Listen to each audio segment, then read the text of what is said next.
FAB-Racing. Mini Bike Championships.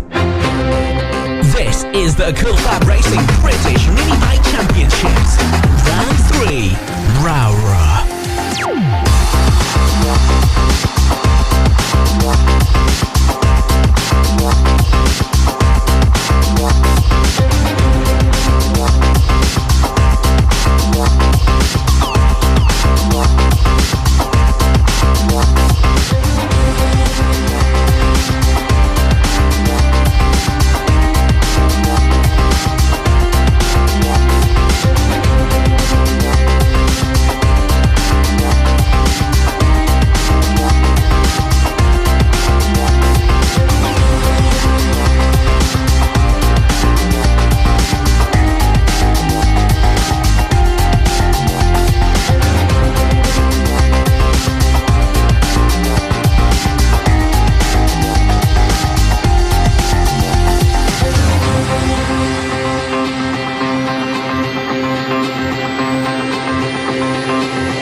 Mini Bike Championships.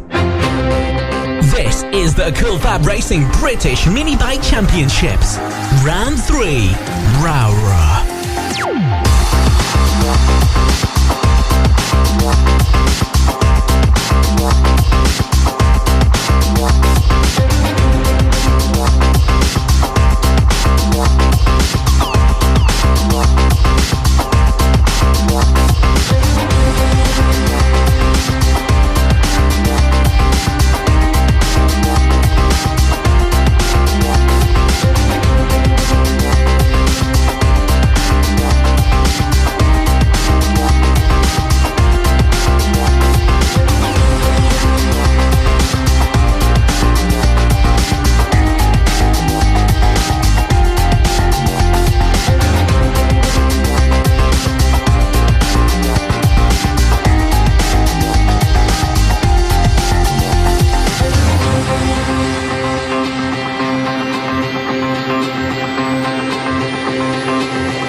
Mini Bike Championships.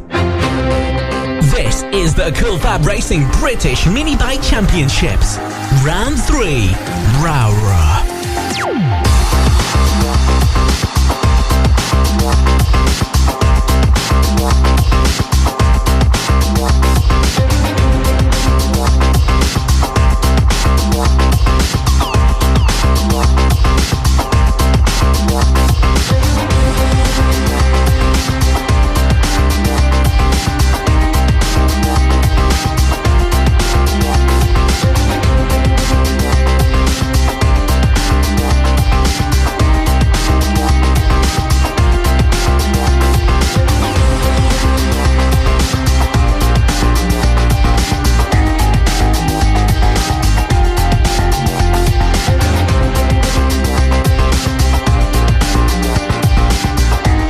Rejoining us for our continued coverage of round 3 of the 2017 Cool Fab Racing British Mini Bike Championship here in Rowrah.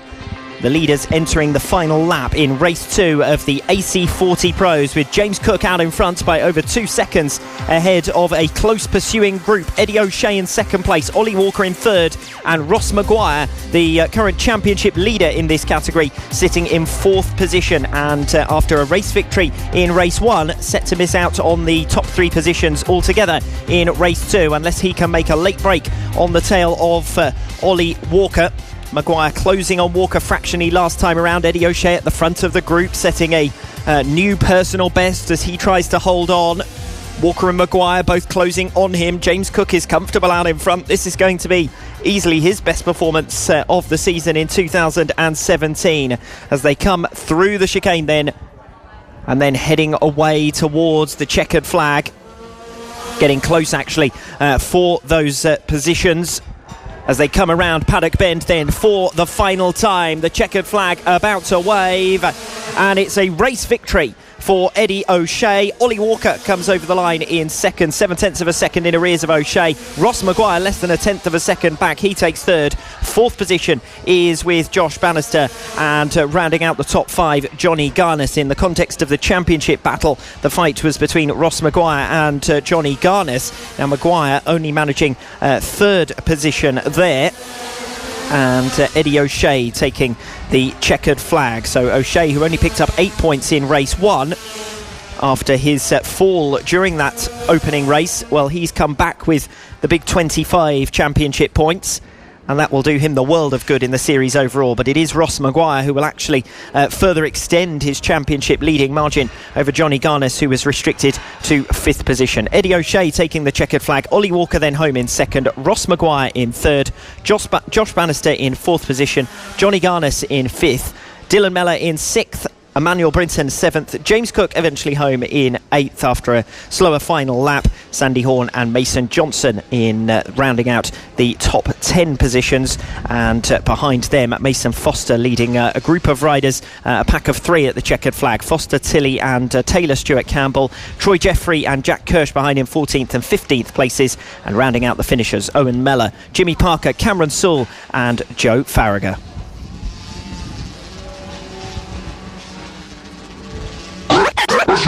This is the Cool Fab Racing British Mini Bike Championships. Round 3, Rowrah.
Original and best British championships for mini bikes. This is Cool Fab Racing.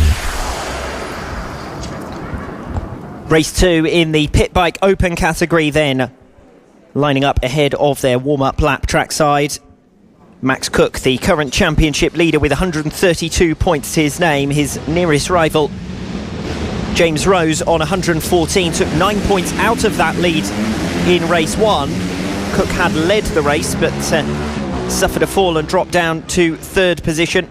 Second place in race 1 went with James Ansell, his best result of the season, his first podium finish in 3 appearances. But having missed the opening round, James Ansell has a lot of work to do to try and make up lost ground. So the race result first time out then, James Rose taking the checkered flag ahead of James Ansell, third position going to Max Cook, and Cook's championship advantage therefore being narrowed to 18 points, and I'm sure he'll be keen to reassert that here as he lines up on pole position. Alongside him then will be James Rose, the winner of race number 1. That was his 5th podium appearance of the 2017 campaign in the opening 7 races, so consistently strong so far this season. James Rose, who will line up on P2. Second row of the grid then, James Ansell, runner-up in race number 1, and Brandon Payne alongside him. Row 3, Callum Wybrow and Franco Bourne. Row 4, Felix Hearn and Craig Walker. Row 5, Josh Hodge and Jack Walters, and completing the lineup, Josh Ingram and Neil Kinnaird. Onto the grid then for race number 2 in the pit bike open category, with the championship leader starting on pole position. He was restricted to third first time out. Will he go better than that in race number 2? A lot of edginess on the start line, but Cook is eventually away well. James Ansell with a good start as well, but it's James Rose who cuts through into the first chicane.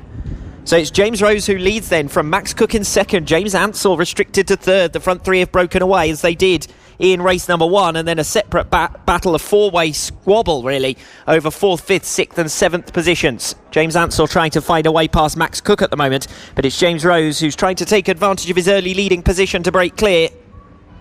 Rose then leads them into the top turn for the first time, up ahead of Max Cook, the championship leader, in second. If things stay as they are, of course, Cook will lose 5 points in the series overall, but there's still 12 laps, of course, to go, in which all of this could change. The front 3, as I said, have got a bit of a margin behind them, and then a real train of 7 riders, all more or less together.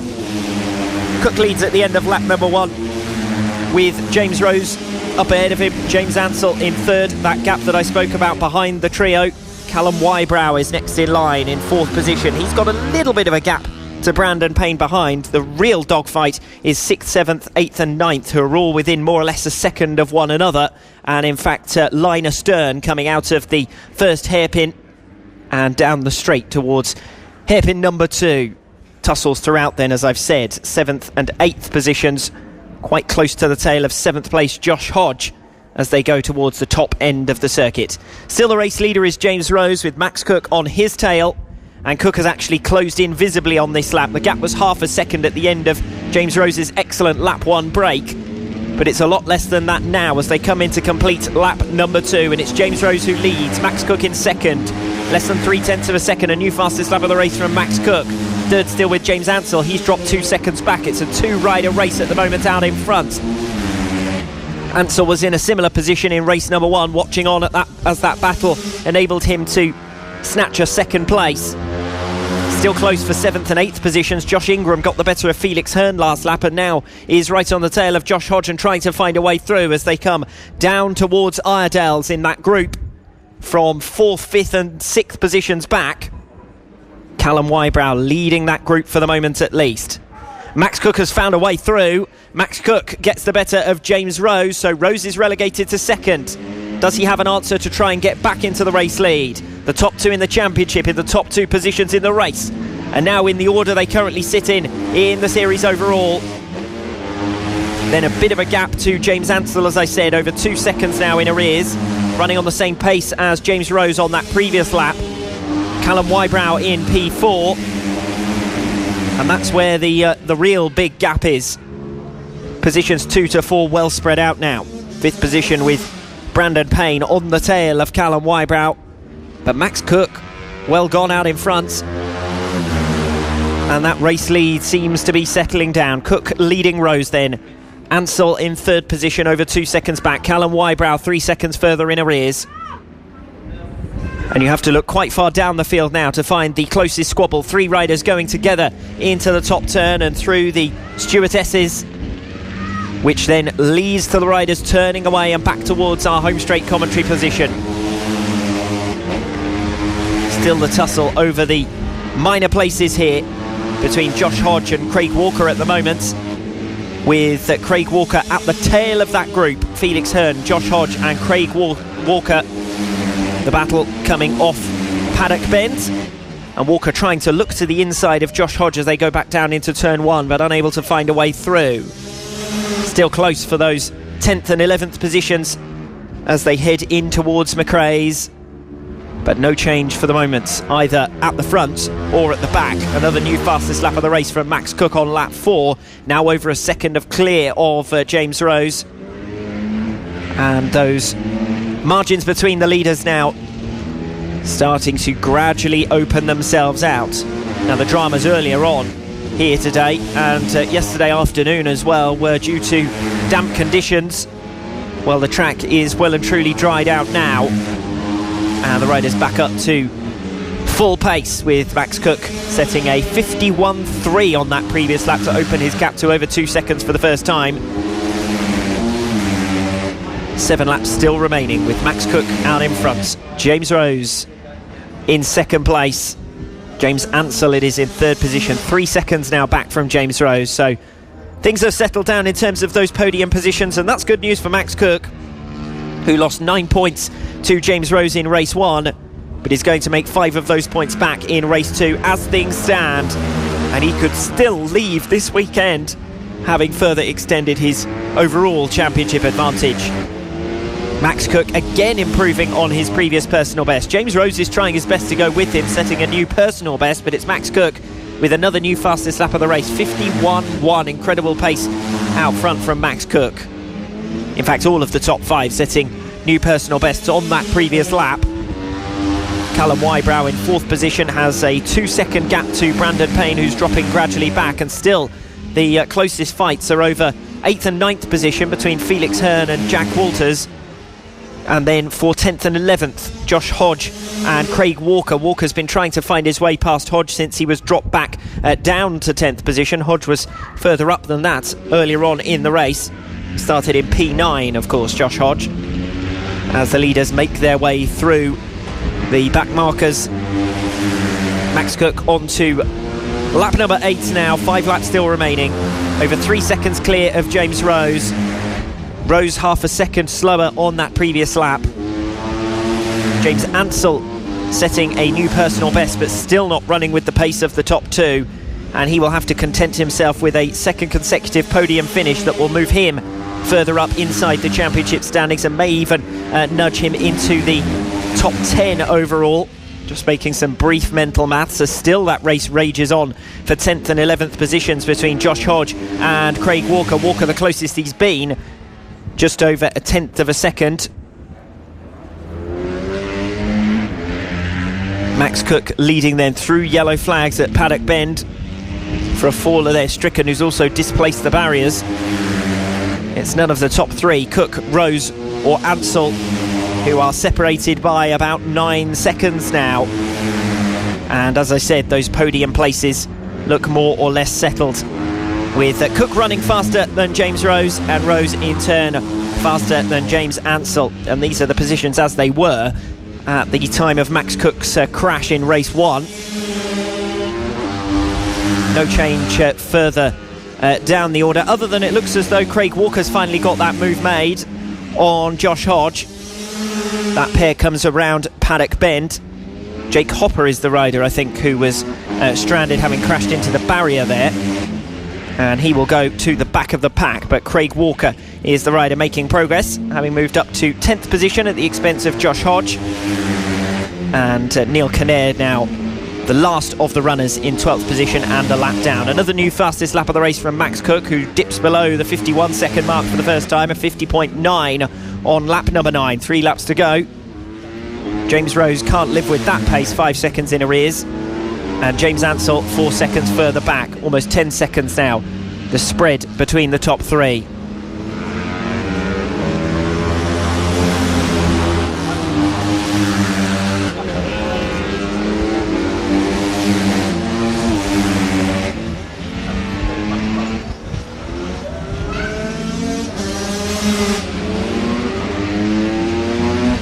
Well, Max Cook heading back towards us here on the home straight, set for his third race victory of the season.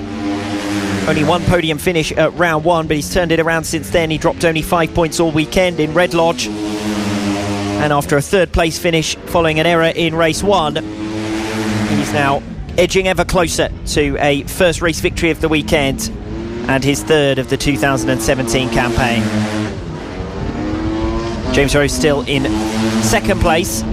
In the context of the series overall, well, they were separated by 27 points coming into this weekend. 9 of them were made up in race one by James Rowrah, but he's going to concede some of that ground here unless things change in the closing stages. But it doesn't look like it. Max Cook has been on rails, perfect through this race number 2 and lapping consistently around the 51 second mark,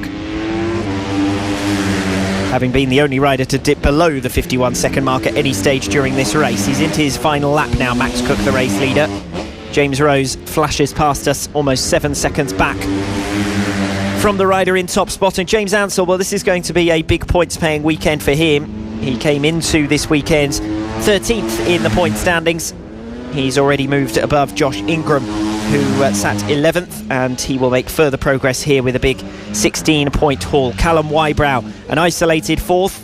Brandon Payne in 5th position, as the rest of the pack now comes into the final lap. Franco Bourne in 6th position, and Josh Ingram, who I was just talking about a moment ago, he is in 7th.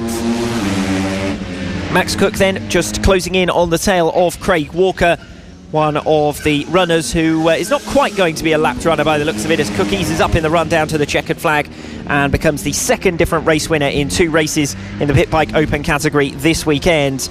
Cook then taking the checkered flag to reassert his championship advantage ahead of James Rowrah, who took the checkered flag in race 1. So that's 1 race win for James Rowrah in 2017 and now 3 for Max Cook, who extends his championship lead with the checkered flag. James Rowrah's over the line in 2nd. James Ansell gets 3rd, a 2nd successive podium finish for him, and well and truly faster than Callum Wybrow, who takes 4th. Brandon Payne over the line in 5th, and by the looks of it, no change further back through the pack, with Franco Bourne in 6th, Josh Ingram 7th, Felix Hearn in 8th, and Jack Qualters will come towards the line in 9th position. 10th place will be Craig Walker, who was engaged in that fight with Josh Hodge earlier in the race, and he does now flash past the line to finish in 10th position, the last of the lead lap runners, with Josh Hodge and Jake Hopper a lap down behind. This is the FAB-Racing British Mini Bike Championships, Round 3, Rowrah.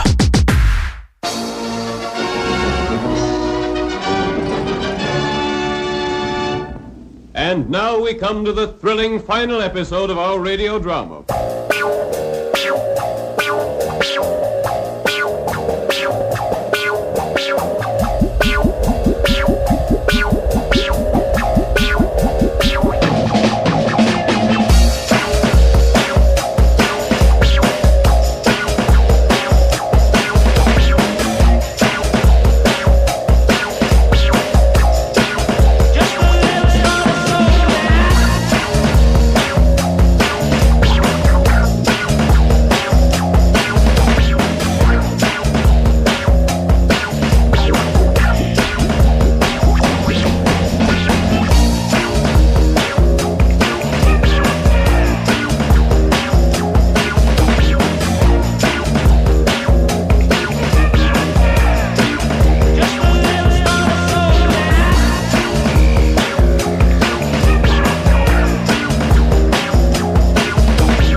FAB-Racing British Mini Bikes Championship, the official partner series to the BSB.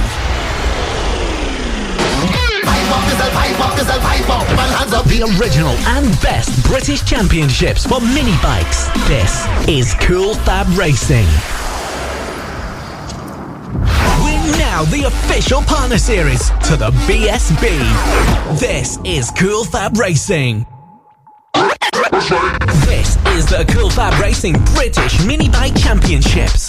Round 3, Rowrah.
Race 2 in the Mini GP 50 category on the grid and just about ready to go. The top two in the championship standings finished in the top two positions in race 1. Casey O'Gorman and Corey Stainer, who line up alongside one another here.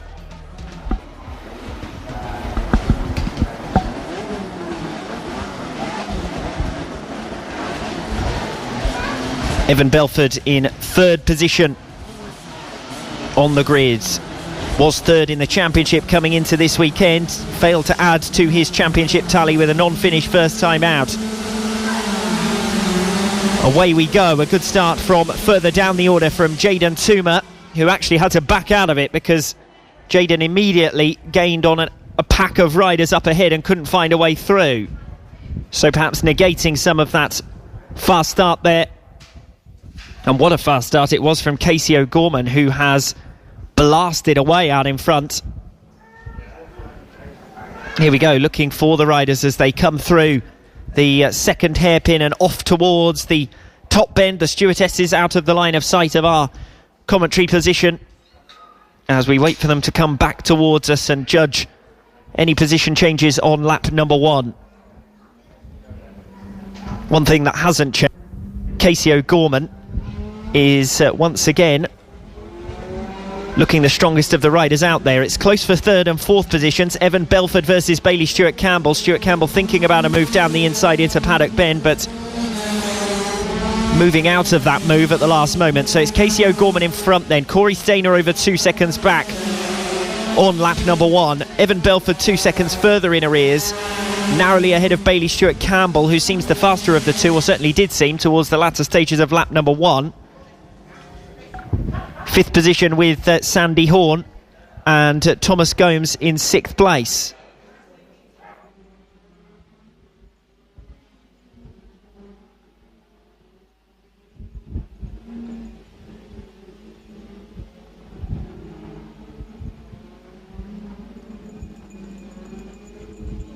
Yeah, but it's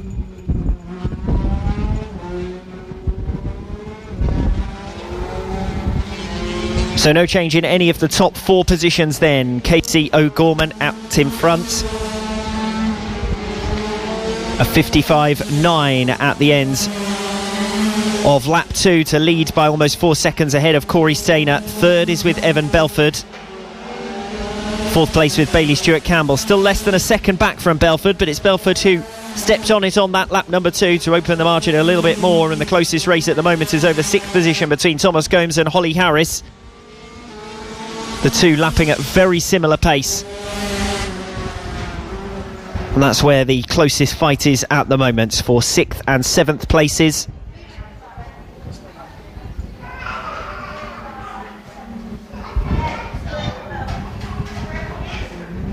Casey O'Gorman back through the chicane towards the end of this lap number 3. The closest race now up front is between Corey Stainer and Evan Belford. Belford really has gone well on this lap 3.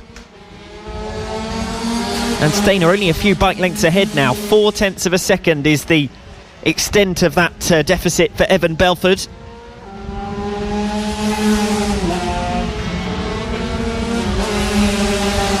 As further back through the order, Thomas Gomes loses that position to Holly Harris. Harris just going all the way around the outside of Paddock Bend for 6th place. So it's Casey O'Gorman in front, Corey Stainer in second, almost 5 seconds back. The closest race in terms of the top 5 positions is between Corey Stainer and Evan Belford over second.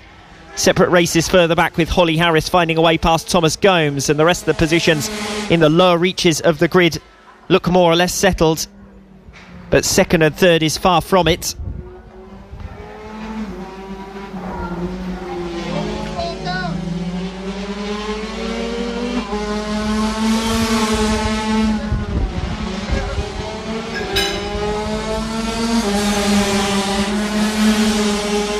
5 seconds now between Casey O'Gorman and Corey Stainer out in front. Evan Belford in third position. Just watching to see if Belford can gain in any further ground on Corey Stainer, who sits in P2. And I'm watching them coming towards Iredales, and they're almost there in terms of being neck and neck.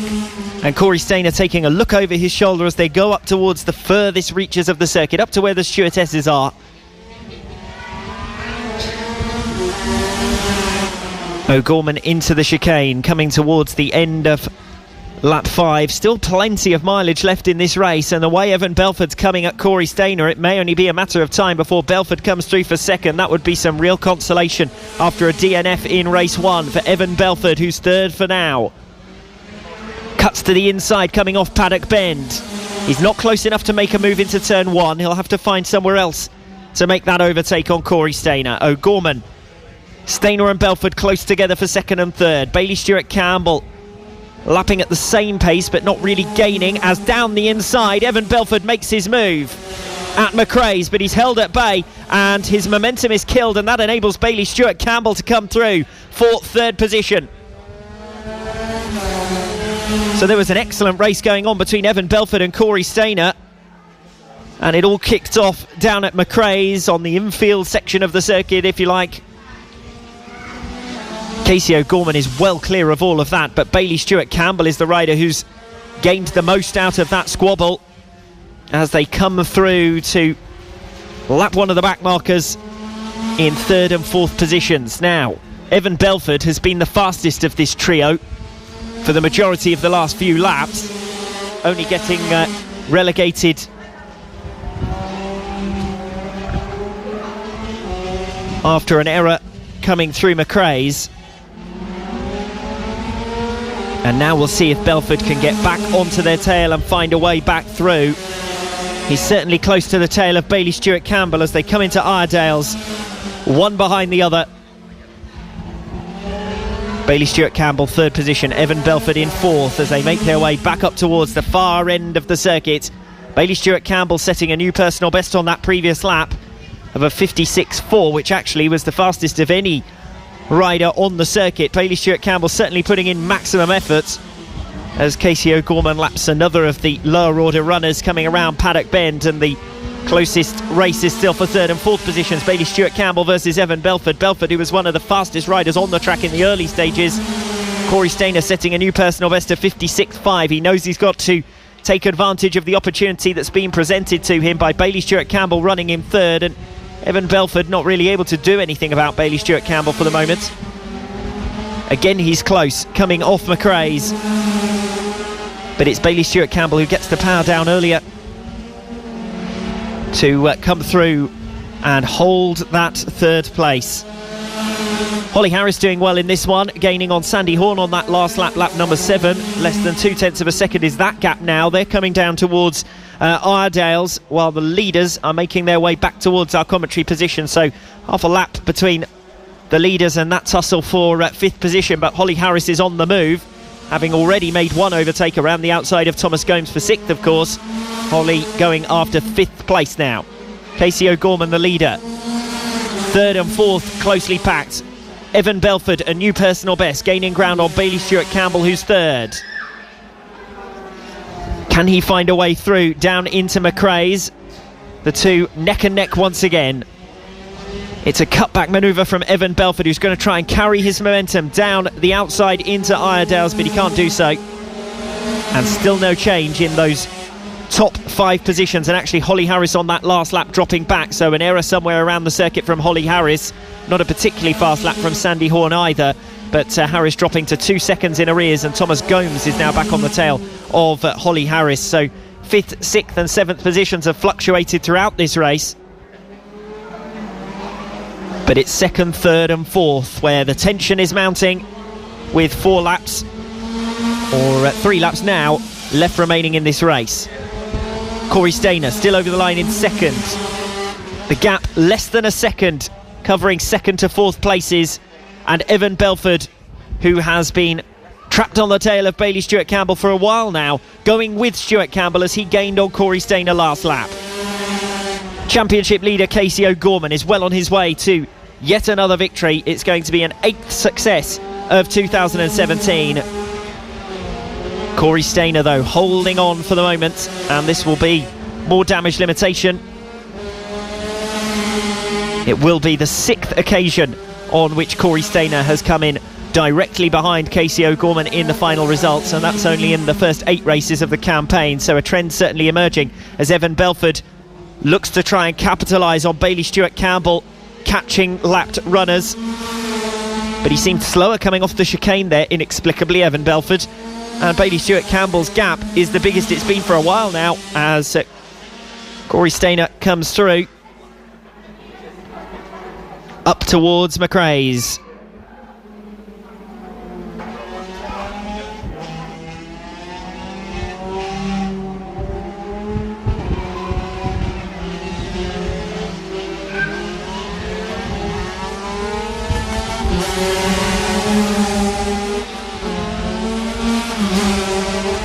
Watching for the race leader, which has remained unchanged throughout.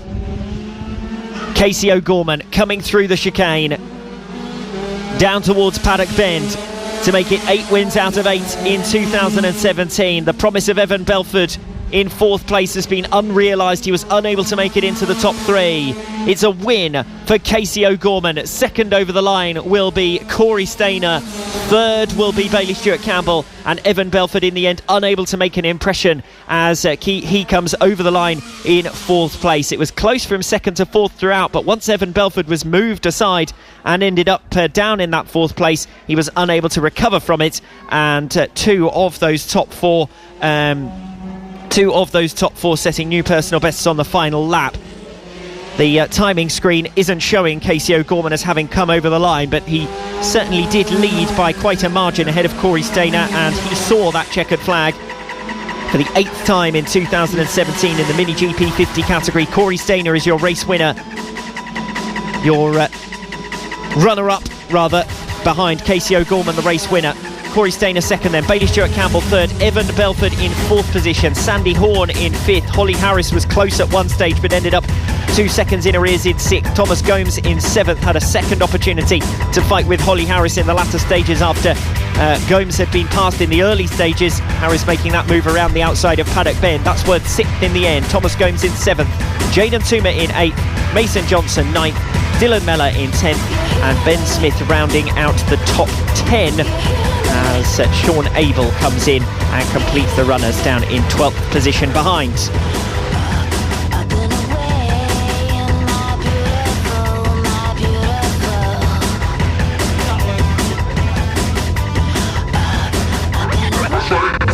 is the Cool Fab Racing British Mini Bike Championships.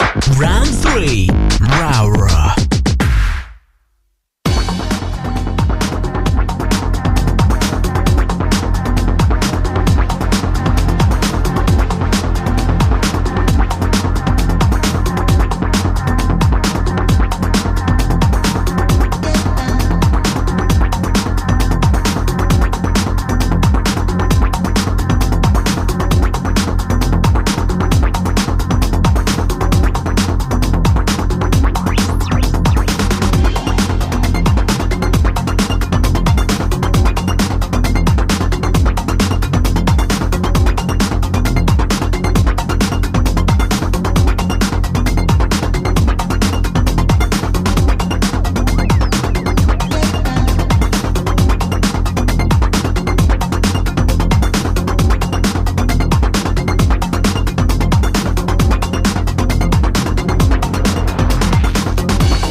The official partner series to the BSB. This is Cool Fab Racing.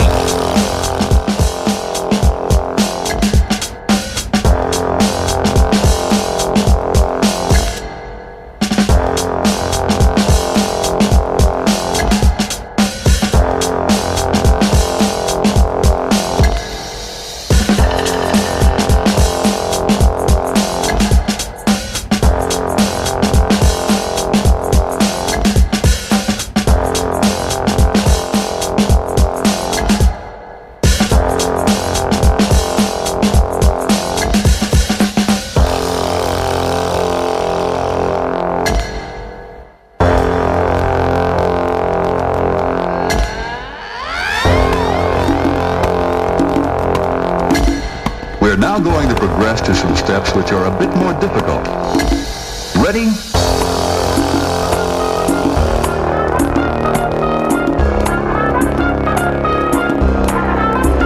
And begin.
The first of the round 3 races brings us onto the grid for the AC40 rookies, and the top 5 in the current championship standings are spread out through the grid.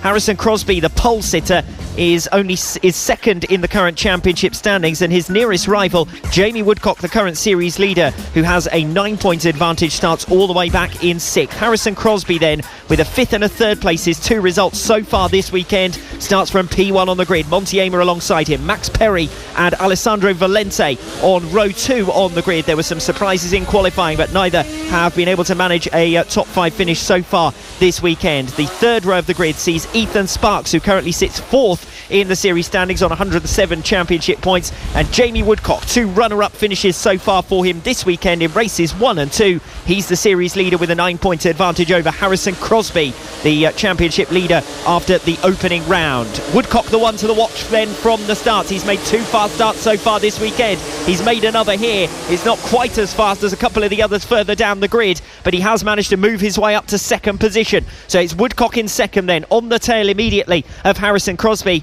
And in the 2 races so far this weekend, we've seen Woodcock leading right from the early stages after passing Harrison Crosby, and then it's been a question of how many other riders can find their way past Harrison Crosby. Certainly in race 1 that was the case, with Crosby dropping out of the podium positions. He did recover something with a 3rd position finish in race number 2. It's Crosby then who has the advantage, the pole sitter, with 9 points to make up on Jamie Woodcock in the championship standings. Crosby was absolutely superb at Red Lodge with 3 consecutive race victories, but he's been passed there by Jamie Woodcock. Woodcock hits the front. Crosby then relegated down to 2nd position as they come into the chicane for the first time here on lap number 1. Crosby still in touch with Woodcock. He will see if he can find a way back through him, and they're still nose to tail as they head in towards Paddock Bend, with 3rd position closing all the time. Is that Luca Hopkins, who's won each of the opening 2 races, working his way back through the field from 12th on the grid. It's Ethan Sparks who's up with them at the moment in 3rd position on the tail of Woodcock and Crosby. Let's see where Luca Hopkins is. He's already up to 6th position. From 12th position on the grid, he's won race 1 and race 2, Luca Hopkins. And now he's in a 3-way fight for 4th, 5th and 6th positions. Luca Hopkins trying to work his way through. There were 3 abreast at one stage through the first hairpin in McRae's. And the race leaders are also in a pack of 3 riders, so the top 3 breaking clear, and then a separate tussle further down the order, and another 3-way fight. And it looks to me as though Luca Hopkins has found his way to the front of that group, and now he'll set off in pursuit of the 3 race leaders, as he has done in each of the 2 races so far this weekend in the AC40 rookies. Jamie Woodcock is the leader. Harrison Crosby has dropped down into 3rd place, so Ethan Sparks riding brilliantly here up to P2. Luca Hopkins, watch for him. He's come through from 12th position. He's now up to 4th place, and he is gaining ground on this front leading trio. It's Jamie Woodcock in front, but for how much longer? Because Ethan Sparks is clearly faster. Woodcock is holding him back for the moment. Tucking to the inside, Ethan Sparks, a new fastest lap of the race from him. He can't quite get alongside Jamie Woodcock into turn 1, and it's now Luca Hopkins who flashes over the line to set another new fastest lap of the race. But that was always coming, because Hopkins has visibly closed on the front 3. It's Jamie Woodcock then, who won the opening 2 races of the season in South Wales, who sits out in front, but it's Ethan Sparks bundling his way down the inside. Ethan Sparks is the new race leader.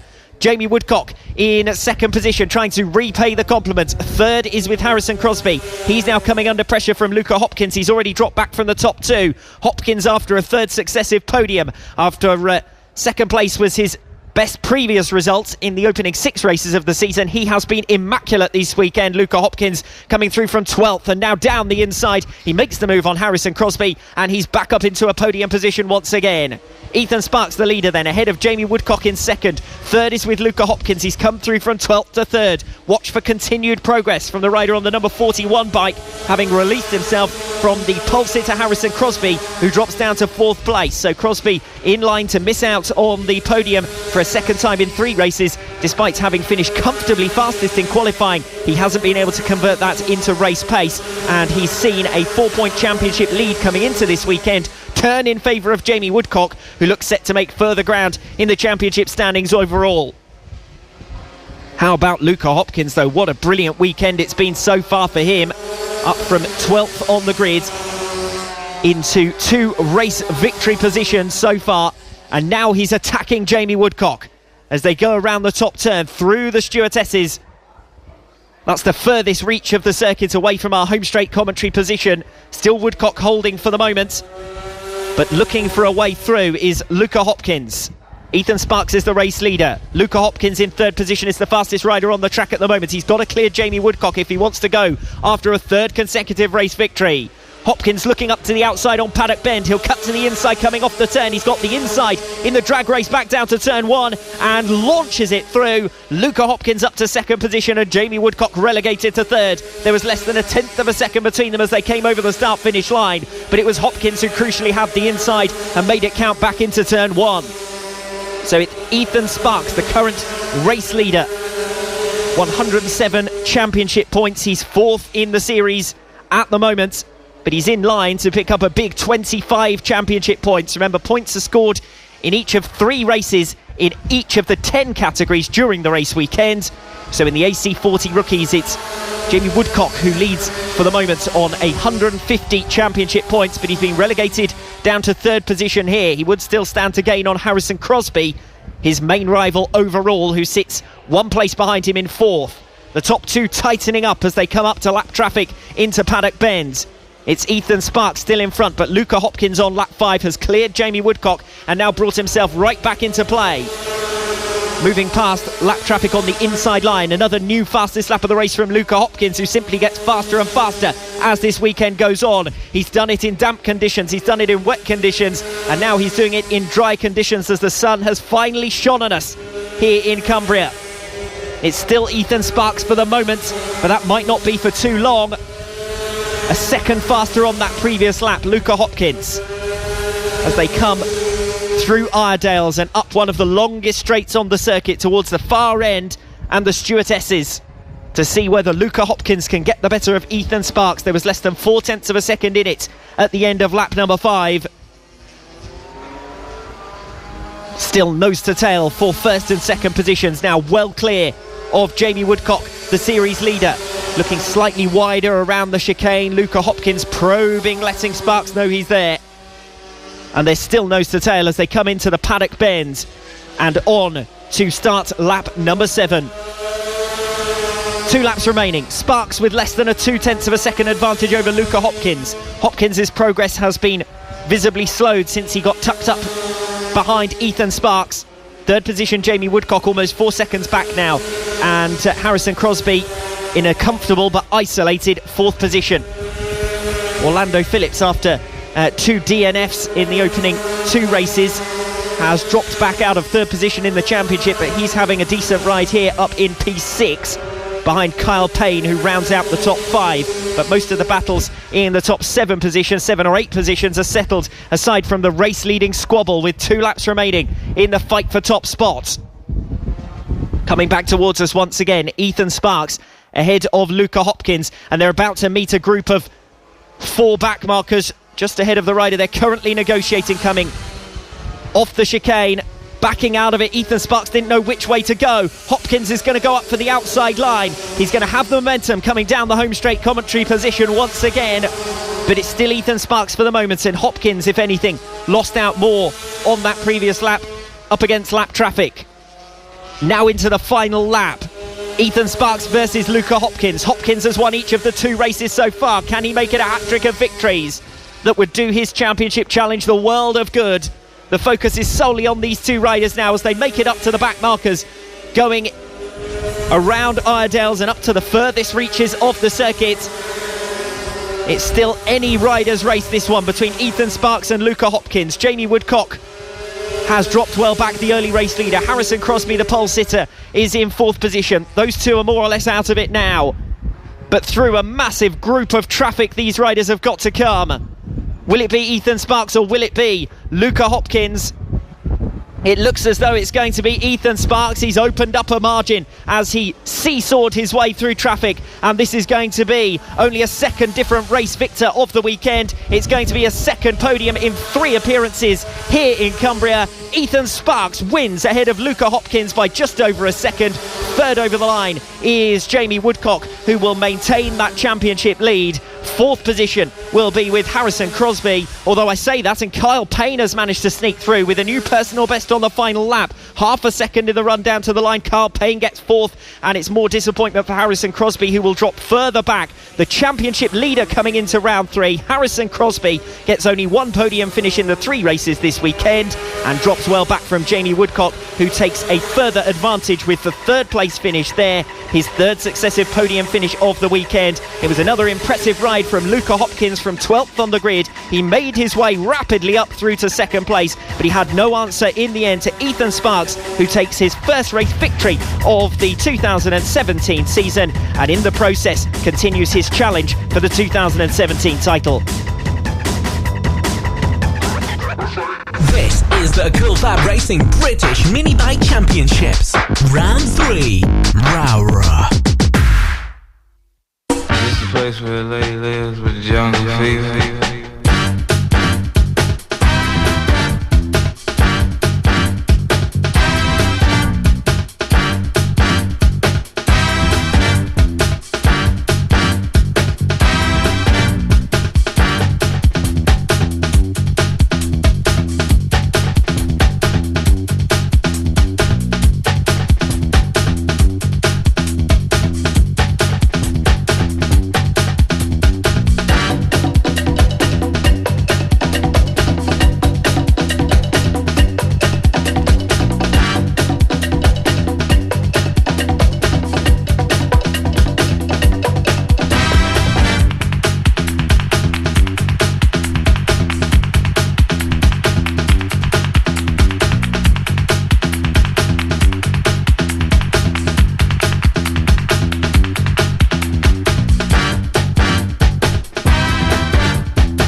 Is the FAB-Racing British Mini Bikes Championship.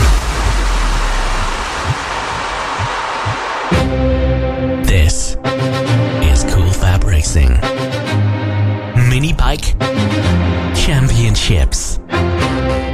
This is the FAB-Racing British Mini Bike Championships.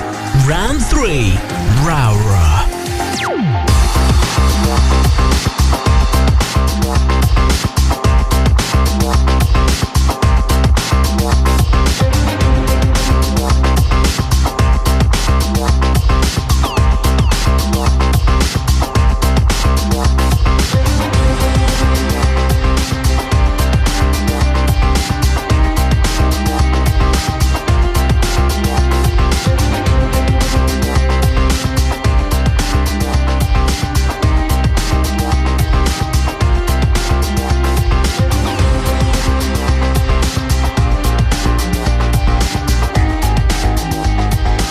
Third race in the senior mini motos. This category has been a question of attrition so far this weekend. 2 of the top 5 in the point standings coming into round 3 not participating, and several of the other favourites also dropping points and missing out on their opportunity to make up ground. Will Howarth, the current series leader on 150 points, was unbeaten in the first 6 races but sits out this weekend.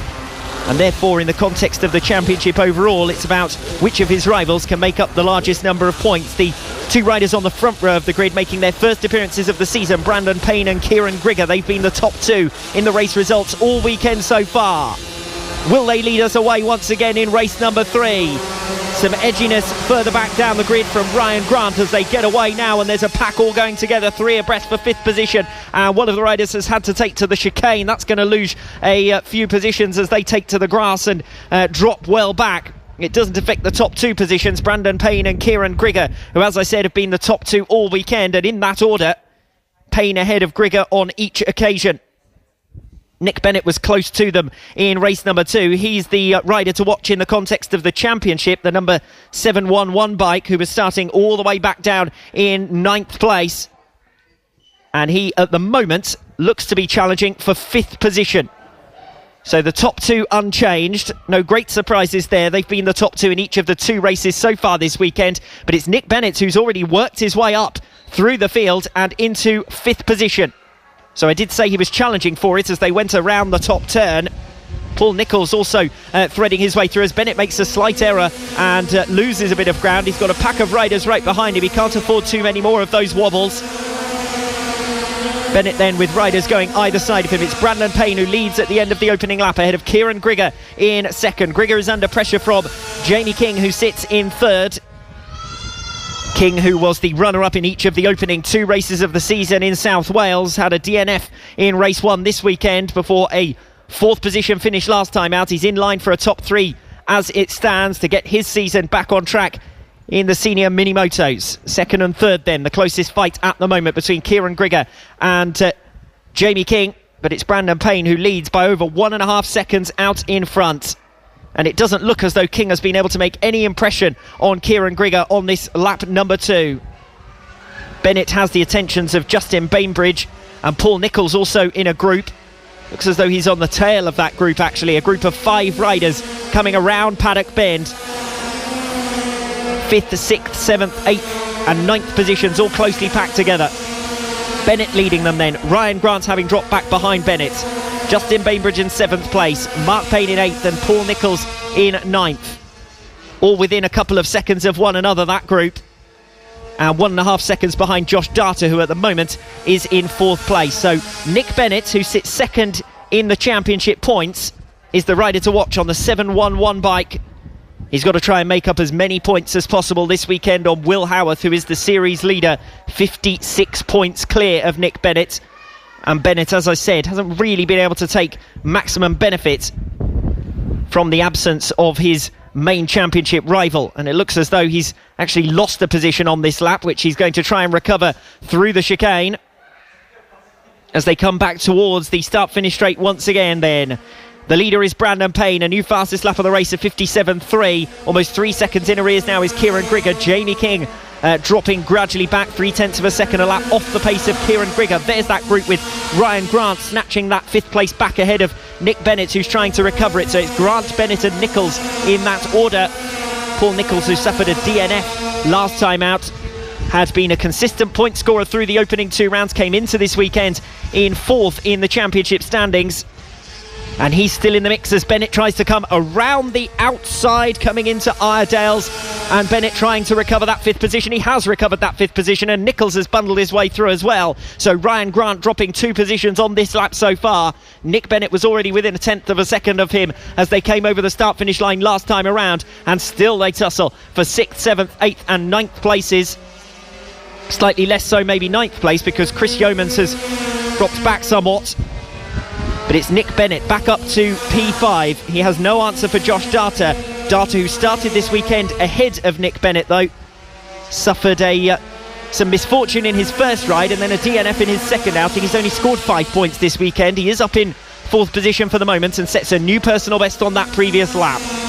So Josh Data in 4th place. Nick Bennett and Paul Nicholls still within a second of one another in 5th and 6th. But now that Bennett has got clear of Ryan Grant, who was the rider with whom he had swapped and changed positions a couple of times on the opening 3 laps, well, you'd expect Nick Bennett to be able to hold on from there. It doesn't look as though he's going to be able to gain ground on any of the riders up ahead of him. There's a 6-second gap to Josh Data, who sits in 4th, and nor is Data gaining a huge amount of ground on Jamie King, although he was just under half a second faster on lap number 4. and he doesn't look too far behind at the end of lap number 5 either. Brandon Payne over the line, 5 seconds clear of Kieran Grigger. Third still with Jamie King, 2 seconds back, and 1.5 seconds in arrears of King is Josh Data, who again takes 1/10 of a second out. So if he keeps going at that pace, it's going to take a while, but he is clearly faster than Jamie King, and that's the tussle for the final step on the podium. Can Josh Data turn his fortunes around this weekend? Ryan Grant dropping back and out of that squabble for 5th position, with Nick Bennett consolidating the place ahead of Paul Nicholls. Those two closely packed in terms of the championship standings. Remember, Josh Data only leads Paul Nicholls by a single point coming into this race, so 3 of the top 4 in the championship standings currently running in 4th, 5th, 6th positions. Line astern, but separated by pretty sizable margins as Josh Data again tries to gain in some ground on Jamie King. 3rd and 4th positions coming around Paddock Bend. Jamie King holding the position for the moment. King, who hasn't had a podium finish since the 2nd race of round 1 in Llandau. But he's looking set for one here, albeit he was 0.8 of a second slower than Josh Data on that last lap. And Data on the number 26 bike is continuing to gain ground. 4 laps in succession now. Josh Data has been faster than Jamie King. Brandon Payne and Kieran Grigger, who are making their first appearances of the 2017 season, look set to make it a 1-2 once again that will put Brandon Payne onto 75 championship points. He's fulfilled the role of Will Howarth this weekend. Howarth was untouchable in the opening 6 races of 2017, and Brandon Payne has led from the front, having taken pole position during the qualifying stage. Of the championship regulars, the best qualified was Justin Bainbridge, but it hasn't really worked out for him. His first race was a disappointment. He scored 10 points in race 2, and at the moment he's down in 7th position. Looking to see where the 3rd and 4th position runners are, and it's Josh Data who's come through. And where is Jamie King? It looks as though he's stranded at the top end of the circuit. And I must admit, the far end of the circuit is the furthest point away from our home straight commentary position. So any incidents that happen behind the barriers at the top bend, it's impossible to tell exactly what has taken place there. But no doubt about it, Jamie King has dropped out of the timing system altogether. It's going to be Brandon Payne home for the checkered flag. It'll be Kieran Grigger in 2nd. Those have been the top 2 in each of the 2 races so far. Set to make it 3 wins out of 3 here in Cumbria. Brandon Payne takes the checkered flag. Kieran Grigger will eventually be home for 2nd place. Ryan Grant just flashing across the line behind Brandon Payne. He's a lap down in 10th position. Jamie King gets 11th then. He does take the checkered flag, and it was King who was stranded up at the top end of the circuit who eventually gets going and comes home to at least take the checkered flag. He must finish in this championship to secure series points, so he will get something for his troubles there, Jamie King, but it certainly wasn't the 3rd position finish that he would have been expecting for much of that race. Payne, Grigger and Data, the 3 podium finishers, and in the end the story of the race was 14 seconds separating them, as the remainder of the group 7th, 8th and 9th positions, Mark Payne, Chris Yeomans and Ross Michael come over the line, but it's Yeomans who gets there ahead of them. Chris Yeomans up from 9th place to 7th on the final lap, with Ross Michael coming in behind and Mark Payne in 9th position. The full race results in the 3rd race of the senior mini-motos then. The race victory for Brandon Payne, 7 seconds clear of Kieran Grigger. Those two the top 2 in each of the 3 races this weekend. Josh Data with some consolation after a tough weekend of 5 points from the first 2 races. He recovers to 3rd after a late incident involving Jamie King, who eventually gets 11th. Nick Bennett gaining valuable points in the championship standings. He still sits 2nd overall after the 4th place finish there, ahead of Paul Nicholls and Justin Bainbridge, his fellow championship regulars, and Chris Yeomans with that late recovery to get the better of Ross Michael and Mark Payne for 7th position. Ryan Grant, Jamie King, Matt Birkin and Felix Hearn rounding out your finishers in race number 3 in the senior mini-motos. The original and best British championships for mini bikes. This is Cool Fab Racing.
Racing British Mini Bike Championships. Round 3, Rowrah. Two separate battles in the Mini F1 Sidecars Championship.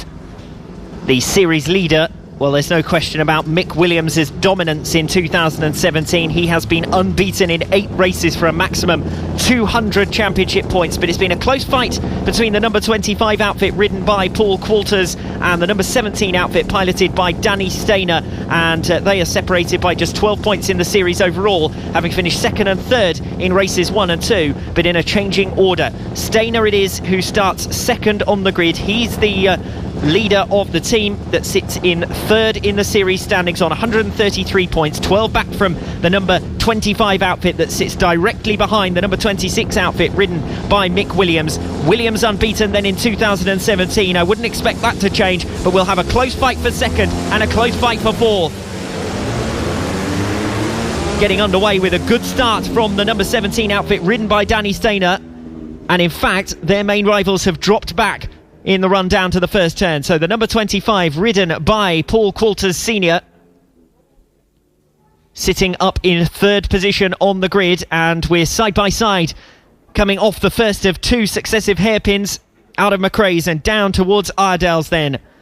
Mick Williams' number 26 outfit was 3 seconds a lap quicker in qualifying than any other outfit, and it's no great surprise that they've made the immediate break. But this is a great start to the race for the number 17 outfit ridden by Danny Stainer, who has had the pace both at round 2 in Red Lodge and here at round 3 this weekend to live with the number 25 outfit ridden by Paul Qualters that had dominated them at round 1 in Llandau. So the front 2 making a breakaway.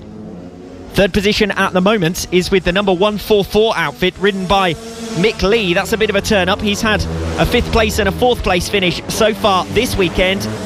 His most successful weekend of the season so far. 4th place is with the number 76 outfit ridden by Adrian Ems. So watch for 3rd, 4th and 5th, because you would expect that it'll only be a matter of time before the number 25 ridden by Paul Qualters comes through, and there he is down the inside for 4th position. Through McRae's he comes then back up to 4th place. Paul Qualters Sr.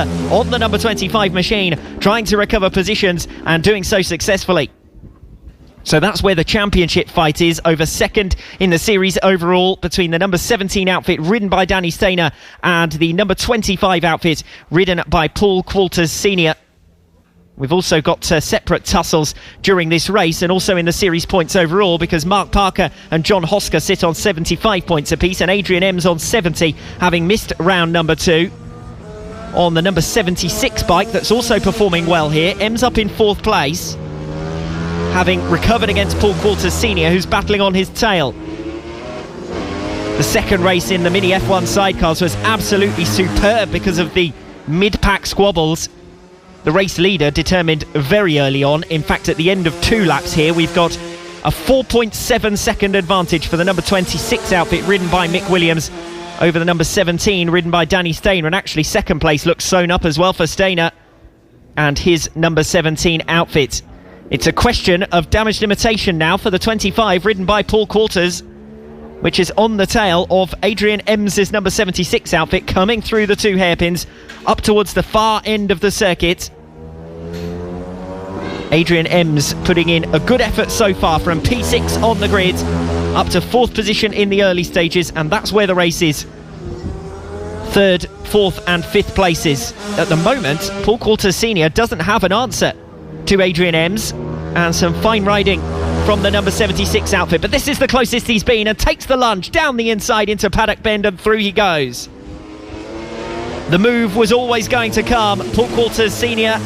has been the faster of that group and really would have been looking to be on the tail of the number 17 outfit in the early part of this race, but it didn't work out for him from the grid. Now that he's been released, look at the distance he's immediately opened up over the number 76. Adrian Ems is dropping away and out of that 4th position down to 5th, and now he goes through up into 3rd place. The number 144 ridden by Mick Lee drops out and may even lose another position here down to 5th as the number 76 Adrian Ems riding through down the inside, and it looks as though a mechanical drama here for the number 144, ridden by Mick Lee, is going to drop them out of P3, down certainly to 5th position, and whether that may even prove terminal remains to be seen in this race. He seems to be back up to speed again, but the positions will all change on lap number 4, from 3rd place down to 5th, all changing, as the number 25, ridden by Paul Coulters, recovers position with 2 laps remaining, back up to 3rd place. And you can see now that they're in clear air, the speed advantage that they have over the number 144 of Mick Lee and the 76 ridden by Adrian Ems. They've just disappeared away. 3 seconds already over the number 76 ridden by Adrian Ems, that's in 4th position now. No change up front. The top 3 positions are separated by 18 seconds now. And it's 11 seconds between the 2 riders involved in that championship fight. The number 17 outfit ridden by Danny Stainer and the 25 ridden by Paul Coulters. The last lap board being readied as the number 26 outfit ridden by Mick Williams comes in towards their final lap with a 7-second lead over the number 17 ridden by Danny Stainer. That outfit took a 2nd place finish in race 1, 3rd in race 2, and they're going to get back up into P2. They came into this race weekend 12 points in arrears of the number 25 outfit, and their rivals for a moment there looked set to drop a handful of points. They were down in 5th position, but the story of this race has been the recovery of the number 25 back up to 3rd position, and now that they've been released, they've left Adrian Ems on the number 76 fighting with the 144 ridden by Mick Lee. Lee seemed to drop back at one point. It looked as though he was slowing, but he's certainly not slowing now. He's faster than the outfit ahead of him. A second faster on that previous lap. They're going to go side by side into McRae's. Around the outside goes Mick Lee on the number 144. He cuts back to the inside. He's going to be stuck on the outside now for the second hairpin at Iredales. Can he get all the way around the outside? It's the orange liveried machine on the inside, the yellow liveried machine stuck on the outside, and Mick Lee will have to cut back once again. This time he'll have the inside if he can make it count up towards the far end of the circuit. They're side by side once again. Great racing here for 4th position. Mick Williams has already crossed the finish line to take the checkered flag, but the battle is still raging over P4. At the moment it's the orange liveried machine ridden by Adrian Ems that's holding on. The 144 of Mick Lee, a second faster on the previous lap. He's right on the tail. He's swarming left and right. He tries to come around the outside at the chicane. The pair touch. They're going to go into paddock bend to decide it now. Again, it's the number 76 Adrian Ems holding the racing line. Mick Lee on the number 144 clearly faster. Cuts to the inside for the drag race to the line. He snatched it in the run to the line. Brilliant racing from the number 144 ridden by Mick Lee. Less than a 1/10 of a second between that outfit and that of the number 76 Adrian Ems in the run down to the checkered flag, and it was 3rd, 4th and 5th positions that provided the entertainment there, because the number 26 ridden by Mick Williams was away and gone right from the end of the opening 2 laps when he was already 5 seconds ahead. Danny Stainer on the number 17 ending up with an isolated race there. I'm sure he'd prefer that to being harried all race by the number 25 Paul Coulters. Once Coulters was released from traffic, he was on the same pace as Stainer, but he dropped back on the opening lap. Paul Coulters then on the 25 working past Adrian Ems and Mick Lee. Mick Lee dropping to the tail of that group in 5th position, recovering to 4th. An excellent race in the Mini F1 sidecars for 3rd, 4th and 5th positions, and in the context of the championship it's more good news for Mick Williams, who makes it 9 races unbeaten in 2017. The original and best British championships for mini bikes. This is Cool Fab Racing.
Race 3 in the Junior LC40 category. And 4 of the top 5 in the championship standings pack the front 2 rows of the grid. Pole position with Ross Maguire, a 2nd and 5th position finish in his 2 appearances so far this weekend. He's 2nd in the point standings, behind Casey O'Gorman, who is directly behind him here on the grid on P3 on the starting line. O'Gorman with a sizable championship advantage, 190 points. His only drop points coming, 10 drop points at the opening round of the season at Llandow. Since then, he has been unbeaten. 6 successive race wins. Watch for the progress of Casey O'Gorman then from the inside of the 2nd row of the grid. Declan Connell has been on the podium in both of the 2 races so far this weekend and had an excellent defence of that 2nd place against Aidan Davey last time out. Aidan Davey starting directly behind him, currently 3rd in the series overall. And watch for the progress of Bailey Stewart-Campbell from P8 on the grid. He's 4th in the 2017 championship. Good start from Casey O'Gorman, but he has nowhere to go but all the way around the outside, and he does so successfully up into 2nd position. So Casey O'Gorman already on the march, the front 2 breaking clear as they head down towards McRae's for the first time. And the first of 2 successive hairpins with Casey O'Gorman launching his way through from 3rd to 1st then by the time they've completed half a dozen bends. Casey O'Gorman challenging for the race lead against Ross Maguire, the top 2 in the championship, dicing in the top 2 positions. And it's O'Gorman who comes through the stewardesses and back towards our home straight commentary position. Fight going on for 3rd position as well. Aidan Davey cutting his way through. That was a good aggressive ride from him. So at the end of the opening lap then, it's going to be Casey O'Gorman in top spot, Ross Maguire in 2nd position. 3rd place is with Aidan Davey. Declan Connell dropping back from 2nd to 4th, and that's the main story of the opening lap, as well as the recovery of Bailey Stewart-Campbell, just as I suggested would probably be the case. From 8th position, he's already up to 5th. He finished in 4th place last time out in race number 2, having finished 5th in the opening race of the weekend. The top 4 have blasted clear in this category traditionally, and it's Casey O'Gorman who has been the regular top man. 0.3 of a second his lead over Ross Maguire at the end of the opening lap. It wouldn't surprise me to see it grow compared to that. Ross Maguire, though, was a consistent podium finisher in this category. His 2nd race here this weekend, the first time he's actually been off the podium in this class in 2017. O'Gorman in front, Maguire in 2nd, Aidan Davey in 3rd. Certainly one of the favourites for the championship this season after winning the opening 2 races in Llandow. And here he is on the march, a new fastest lap of the race from Aidan Davey, who's in 3rd, but now right on the tail of Ross Maguire. He's got to clear Maguire before he can go after O'Gorman and renew what's been a regular rivalry between the pair of them in this 2017 season. Maguire, meanwhile, is having a nibble at Casey O'Gorman in front. The top 3 riding brilliantly here, all within a second of one another. Declan Connell is keeping up, less than a second in arrears of them from 4th position, but at the moment he's more worried about looking over his shoulder to Bailey Stewart-Campbell. Stewart-Campbell dropping 0.7 of a second back on that previous lap, so maybe not too much to worry about for Declan Connell. The front 3 are the favourites for the podium here because they have a significant advantage and seem to be opening that up with every passing lap. But if they squabble against one another and cost one another time, there may be an opportunity for Declan Connell to get back into the race. 2 podium finishes for Connell so far this weekend. This would be the first time he's missed out, as down the inside dives Aidan Davey. Has to back out of it at the last moment as Ross Maguire covers the position, covers the racing line. Still, it's a 3-way tactical fight. 0.2 of a second the gap between the front 3 at the end of that lap. Aidan Davey with another new fastest lap of the race from 3rd, and 0.2 of a second faster than Ross Maguire ahead of him. There wasn't too much ground for him to make up in the first place, but he's made it all up. And Ross Maguire is now under severe pressure going into the top turn. Aidan Davey trying to find a way through. Can he find one through the stewardesses then? And back towards the chicane. The last chicane of the lap. Casey O'Gorman is opening up a bit of a gap on this lap, thanks to Ross Maguire holding back Aidan Davey. Davey was able to gain at such a rate on these 2 out in front, but he hasn't been able to use that pace to find a way through. Here they come once again, back into turn 1. Still Aidan Davey behind Ross Maguire, and as I said, that lap around, Aidan Davey just stuck racing at the same pace as Ross Maguire ahead of him, and Casey O'Gorman meanwhile has been able to set his personal best to accelerate away a little.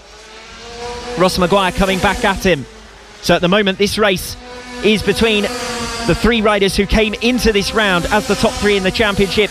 They're still the top three in the championship now. Casey O'Gorman it is who leads the way.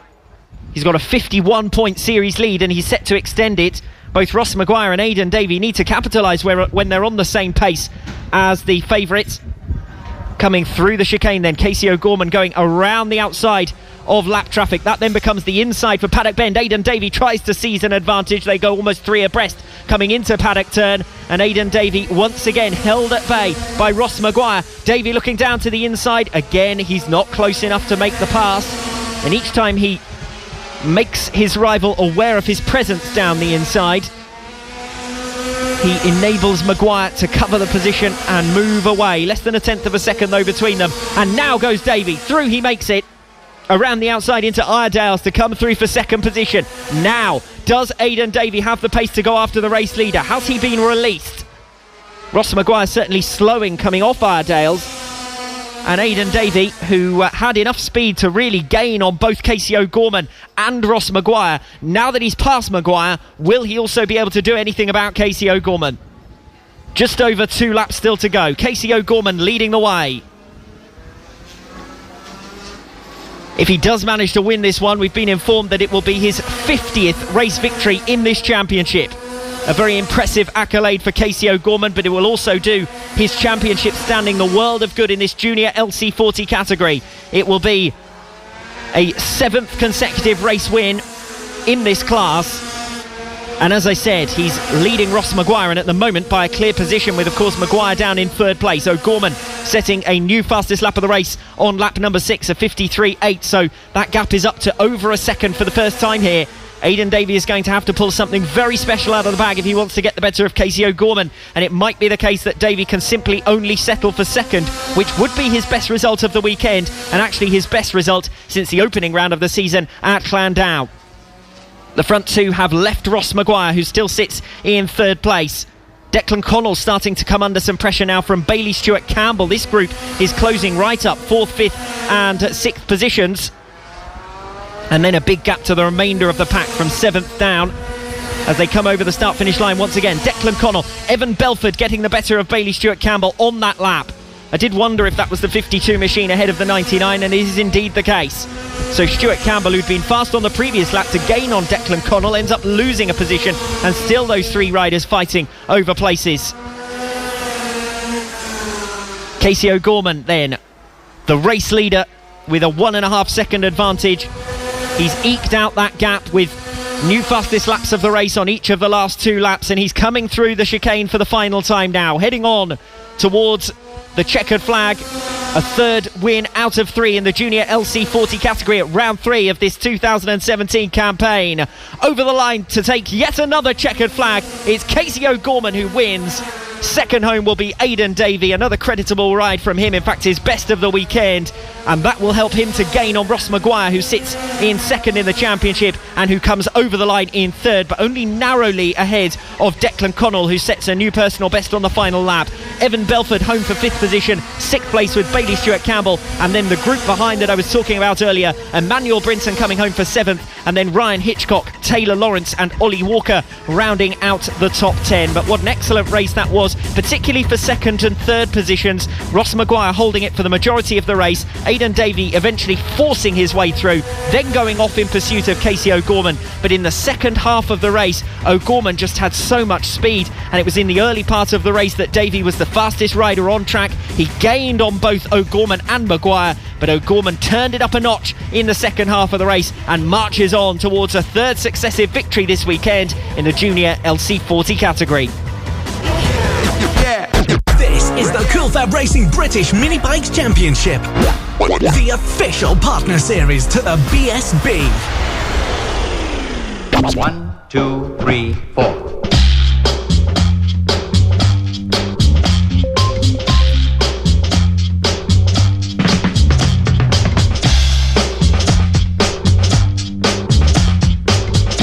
First, let's break down the drum figure into 4 beats.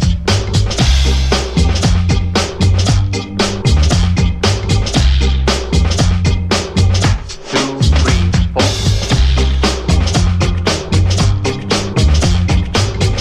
Now you're ready to tackle the basic bongo.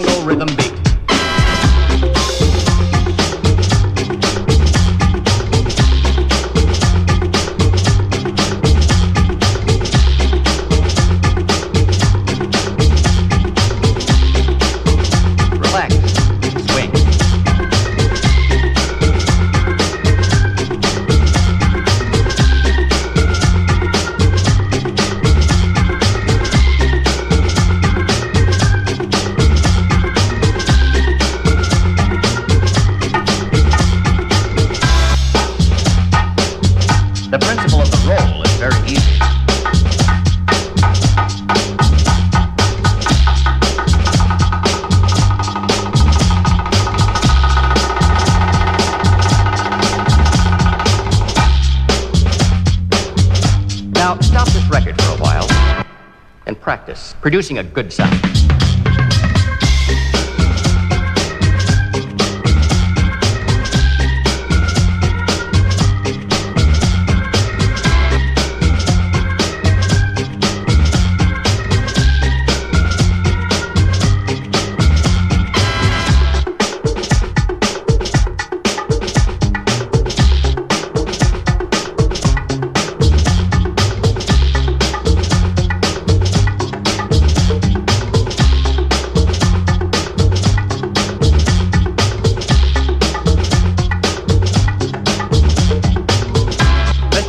Steps aside, and you're on.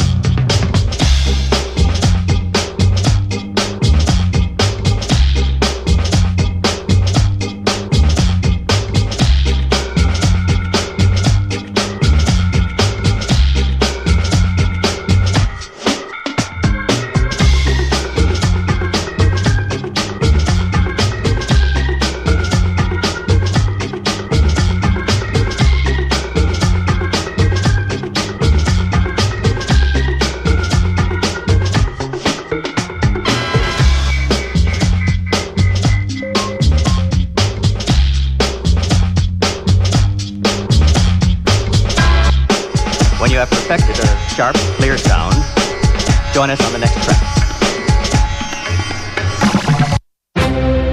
This is Cool FAB-Racing.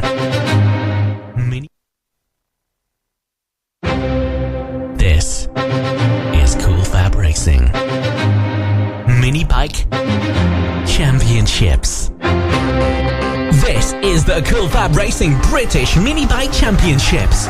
Round 3, Rowrah. Race 3 in the combined Pit Bike 140 and Moto Team categories. As I've said, 2 championships in one race. But it is the Pit Bike 140 riders who are occupying the top 5 positions on the grid.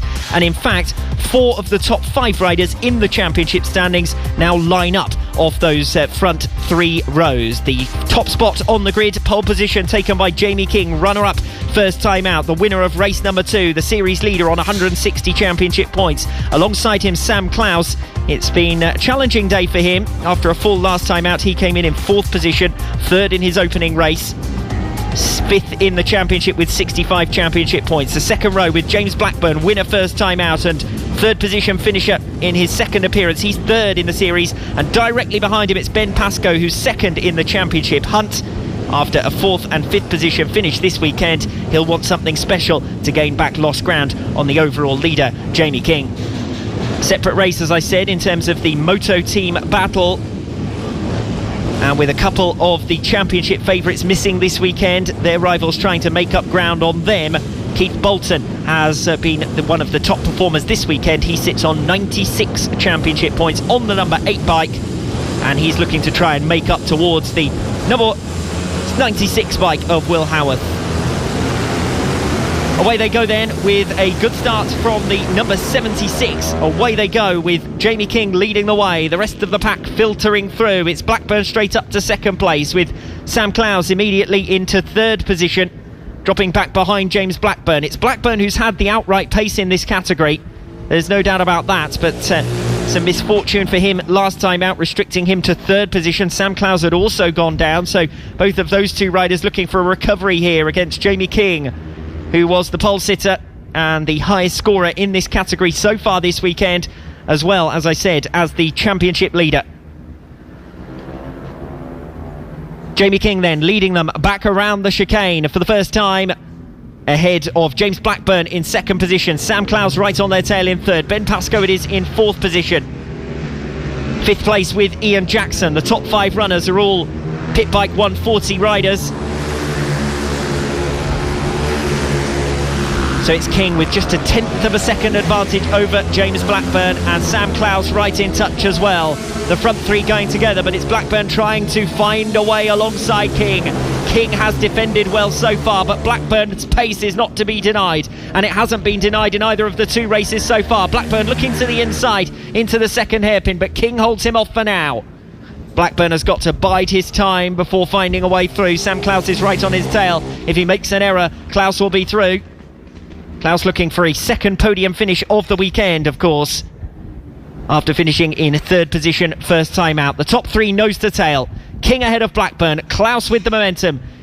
Briefly thinks about a move down the inside through the chicane. 4th position is Ben Pascoe. This is probably his best ride of the day so far. He's staying largely with the top 3 as Klaus looks to the outside on Paddock Bend. King up front ahead of Blackburn, 1/10 of a second. Sam Klaus 2/10 of a second further back. A new fastest lap of the race from Sam Klaus from 3rd position. Ben Pascoe running about half a second a lap off the pace of the lead duo and gradually slipping away. In terms of the Moto Team category, it's Darren Anderson who leads, 6th position in the race, but it's only a second covering 6th, 7th and 8th, which are the top 3 in the Moto Team class at the moment. So quite a lively fight going on in Moto Team as well, further back through the order. No change up front between Jamie King, James Blackburn and Sam Klaus. As they come into the chicane, it looks as though Klaus has dropped back slightly, but Jamie King is visibly holding back James Blackburn through the chicane, and Klaus gains again. When will Blackburn make his move? He's certainly faster than Jamie King. You might not see it in the timings, but you can see it on the circuit. Blackburn is continuously held back by King, who has upped his pace on that lap, but James Blackburn straight through with a new fastest lap of the race. Will he be able to make a move down the inside into one of the 2 hairpins? King has been covering those off well. Blackburn tries to carry his momentum well through the 1st hairpin and down the inside into the 2nd, but again King covers the move. Out they come of Iredales up towards the far end of the circuit, with Jamie King and James Blackburn leading the way, and if they hold one another up or they get into mischief, both of them have fallen in at least one race here today, while Sam Klaus is right on their tail. Ben Pascoe dropping back from 4th position. This doesn't do too much for him in terms of the championship. He was only 6 points back on Jamie King coming into this 3rd round of the season, having been a regular race runner-up, but still looking for his first victory of 2017. And Pascoe set to miss out on the podium once again here. It'll be a 3rd successive race this weekend and a 4th successive race in total in which he hasn't made it into the top 3. And he's starting to drop out of contention now from the race for the series lead overall. James Blackburn will gain on him further here. James Blackburn, who suffered his first defeat of the season last time out. That might sound strange, but he missed round 1 in Clandau, and that's what has left him with the work to do in the series in the remainder of the rounds. He won all 3 races in Red Lodge, won the first this weekend as well, and it looked to all intents and purposes as though he was going to dominate. It would just be a matter of when he could get ahead of Jamie King in the total points, but King has come back at him well. Leading here, Blackburn going for the inside into Paddock Bend. Jamie King still leading at the end of lap number 5, but there's not much in it, and Blackburn feints to the inside before settling in straight back behind Jamie King. Less than 1/10 of a second between them. Once again, James Blackburn setting a new fastest lap of the race. This time it's a 55.5.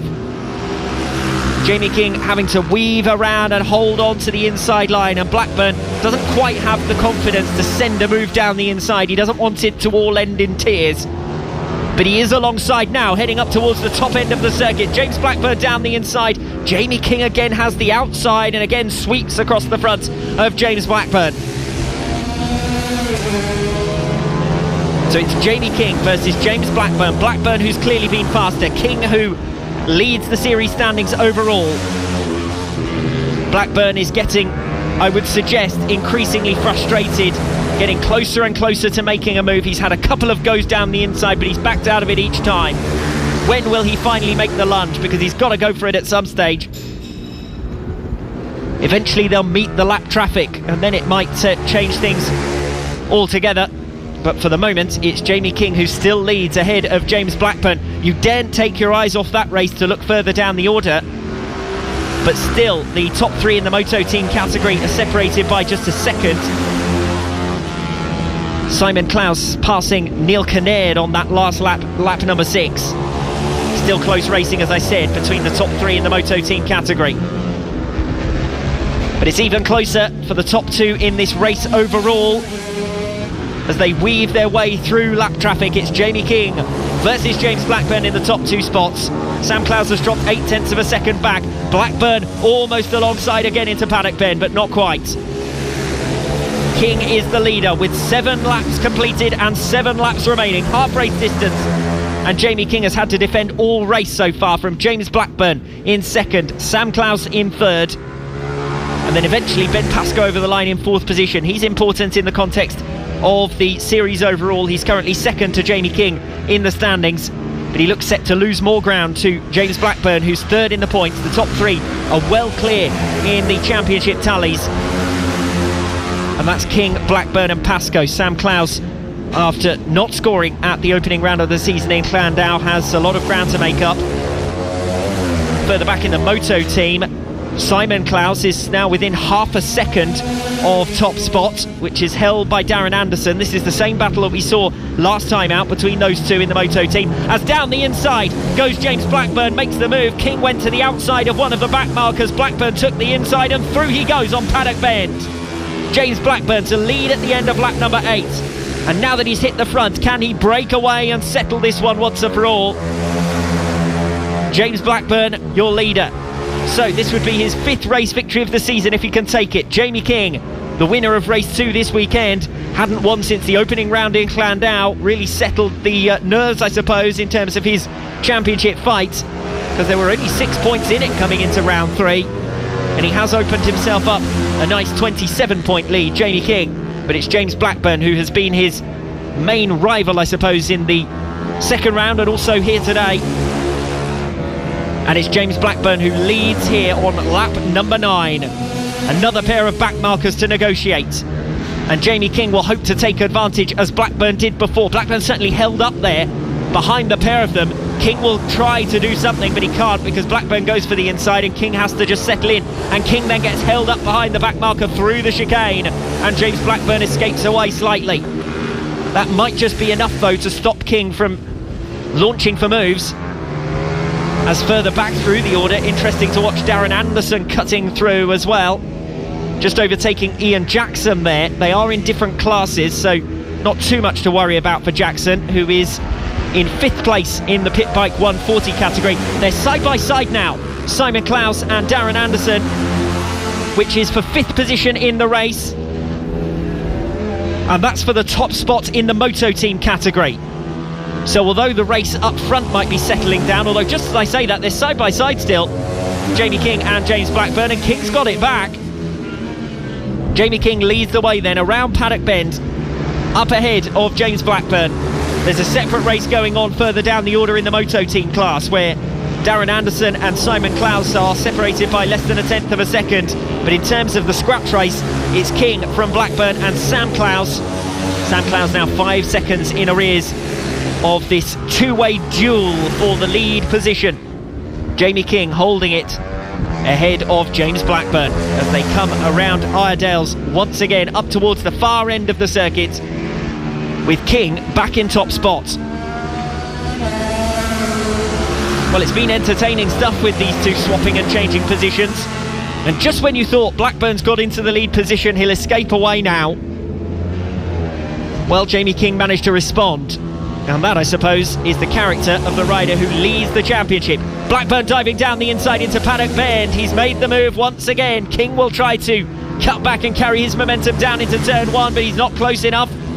Or is he? Not quite. Blackburn covers the move, covering to the inside into turn 1.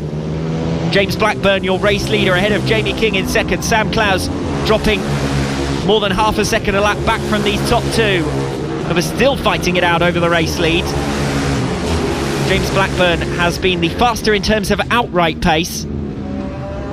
Not by too much, though, in terms of the fastest lap, which is held by James Blackburn, the current race leader, ahead of Jamie King. Sam Clowes in third, Ben Pascoe in 4th position, and then the first of the moto team runners, Simon Clowes, ahead of Darren Anderson, who sits second in class.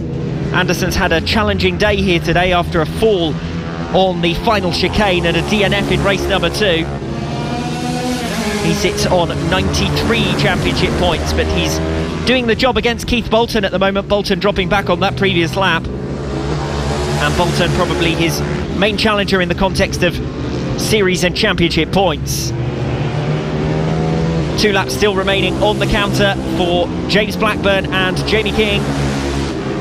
the current top two in the race. Blackburn setting a new fastest lap on lap 12. Jamie King dropping a tenth of a second further in arrears. It's small margins between these top two, who are on excellent pace here. Less than 3/10 of a second between them as they wend their way through. And it looks as though Blackburn has made further ground on this lap over Jamie King. Coming around Paddock Bend then to start the final lap, with more traffic just up ahead of them. That's Howard Taylor running in 10th position in the scratch race, and that is worth 6th by my reckoning in the pit bike 140 category. That's one less lap he has to run here because he's gone behind James Blackburn, the race leader. A new fastest lap of the race of 55 flat on that previous lap, and Jamie King nothing like that pace, dropping 1.5 seconds back now. And I suspect that has settled things down in terms of the pit bike 140 race. Simon Clowes will be the winner in Moto Team, barring anything unforeseen. He's working his way through Paddock Bend, still with another lap to complete. He's just up ahead of Ian Jackson, and then there's a whole train of riders, 2nd, 3rd and 4th positions in the Moto Team category, coming out of the Paddock Bend side by side, and actually 3 abreast. Down the inside comes Fraser Kinnaird to pass Neil Kinnaird. Meanwhile, around the final turn for the final time come the top 3 in the scratch race. It's going to be James Blackburn back to winning ways. A 5th race win of the season and a 2nd this weekend at round 3 of the 2017 campaign. Jamie King extends his championship lead with 2nd position, with Ben Pascoe down in 4th place and behind Sam Clowes, who returns to the podium after finishing only 4th position last time out. Around the final turn comes Ben Pascoe then to take 4th position. On track he's behind Andrew Giles. Giles down in 13th position though. You've got Moto Team riders mixed in. Where is the winner of the Moto Team category? Simon Clowes. He's the next of the front runners to cross the line. Here he comes out of the final turn to win in Moto Team. Simon Clowes, the Moto Team winner. Ian Jackson just behind him. He is 5th in the pit bike 140 category. Sam Clowes having finished in 3rd position, so it's a good day for Sam and Simon as they both make the podium in their respective classes in race number 3 in the combined race Moto Team and pit bike 140, won by James Blackburn ahead of Jamie King following a frantic duel between the pair of them. Blackburn in the end had the outright pace and also had the advantage through the traffic on the final couple of laps, extending that margin to 1.8 seconds in the end. Sam Clowes finishing in 3rd, Ben Pascoe in 4th. That's good news for Jamie King in the context of the championship overall, but it's James Blackburn who's coming for him. He's been making up ground since missing the opening round, and James Blackburn who once again dominates, this time at round 3 of the 2017 campaign.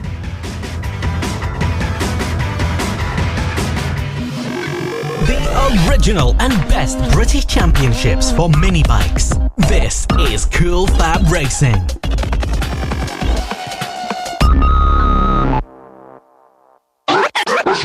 This is the Cool Fab Racing British Mini Bike Championships. Round 3, Rowrah. This the place where the lady lives with jungle fever.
Banner Series to the BSB. This is Cool Fab Racing. Race 3 in the Mini GP 70 category, which has been dominated this weekend by Joshua Whatley. Whatley, who missed round 2 in Red Lodge, but has won each of the 2 races so far this weekend and won each of the 3 races at round 1 in Clandow. He's still got work to do to make up lost ground on Harvey Claridge, who was unbeaten at round 2 in Red Lodge and starts on pole position here. Runner-up in each of the 2 races so far. Jay Abel lines up alongside him. Brodie Crockford, who was a flying starter and podium finisher in race 2, he's currently 3rd in the championship, lines up 3rd on the grid alongside Jeremy Knight, who has had a podium finish in race 1 and 4th position last time out. The revs pick up. Crockford's again got a flyer, and Brodie Crockford making a fast start up to 2nd position.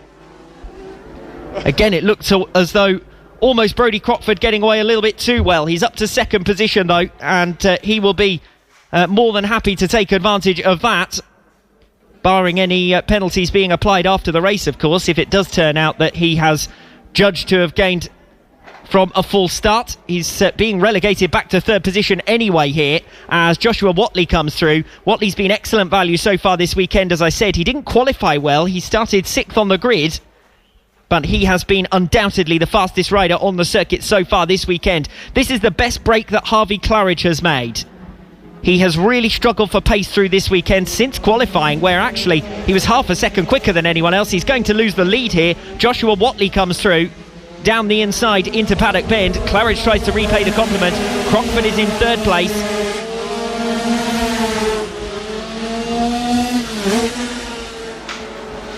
So it's Whatley in front from Claridge in 2nd, Crockford in 3rd.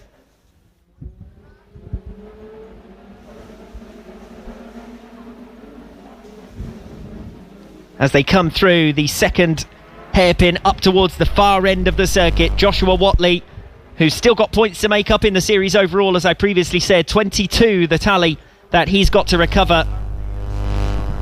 Brodie Crockford, I'm hearing from race control, may be penalised after the race, so that's an incident that will be looked into after the race. Don't want to prejudge official confirmation on that, but Brodie Crockford is now down to 4th position in a train of riders that's being led by Harvey Claridge. Joshua Whatley pulling well clear while Harridge seemingly holds back the pace of the pack. Jay Abel goes for it down the inside into turn 1, but pulls out of the move at the last moment. He wasn't quite alongside Harvey Claridge. You would expect it's only a matter of time before he does find his way through, though. Claridge has dropped back in each of his appearances so far this weekend, and it's the same again here as Jay Abel goes after him. Abel with 2 second place finishes so far on each occasion behind Joshua Whatley. Abel really stepping it up after a non-scoring first race at round number 1. He's had to work his way through the pack to move into championship contention. He's already 4th in the series standings overall, up from 6th position coming into this weekend. He's now up to 2nd in the race as well, ahead of Harvey Claridge, who drops to 3rd. Brodie Crockford is next in line to try and pass Claridge, who, as I said, has gone backwards in each of his rides this weekend. He's still in line for a podium position as it stands. The championship leader, who has been struggling for pace here in Cumbria, and drops right back there going down the straight. So I'm not sure what happened, whether that was a mechanical, but Harvey Claridge dropping 2 places. Through goes Brodie Crockford. Only too grateful for that. As they continue around, an error with the timing screen. Brodie Crockford has suddenly jumped to 5 hours on that, so he is still in and amongst the action, despite appearing down in 10th place on the classification. Joshua Whatley then leading the way ahead of Jay Abel. Brodie Crockford is now up to 3rd. 4th position is... Harvey Claridge has now dropped to 5th place, so Jeremy Knight is also moving through, and now it's Oscar Pinson challenging on the inside, and there's contact between Oscar Pinson and Louis Rendell, and Pinson was trying to recover his position after Rendell had found a way through, and the orange liveried Oscar Pinson now under pressure in turn from Callum Beach, who's trying to recover, and it's all going off in the mid-pack once again. Joshua Whatley is away and gone out in front. A new personal best from Jay Abel in 2nd place, but he still can't gain anything in on Joshua Whatley, and Abel 3 seconds in arrears, as I said, of the race leader. Jeremy Knight in 3rd, getting the better of Harvey Claridge on that previous lap. Claridge seemingly dropping back once again. Brodie Crockford is in there and in the mix, but once any penalty is applied, that may drop him back. For the moment, it's third position on track. Fourth position on track is with Jeremy Knight. Fifth place, Harvey Claridge. Sixth is still with Louis Rendell. Oscar Pinson had a go at trying to recover that place. Close still for 6th, 7th and 8th places as they come around Paddock Bend. And will any of this trio be able to gain on Harvey Claridge?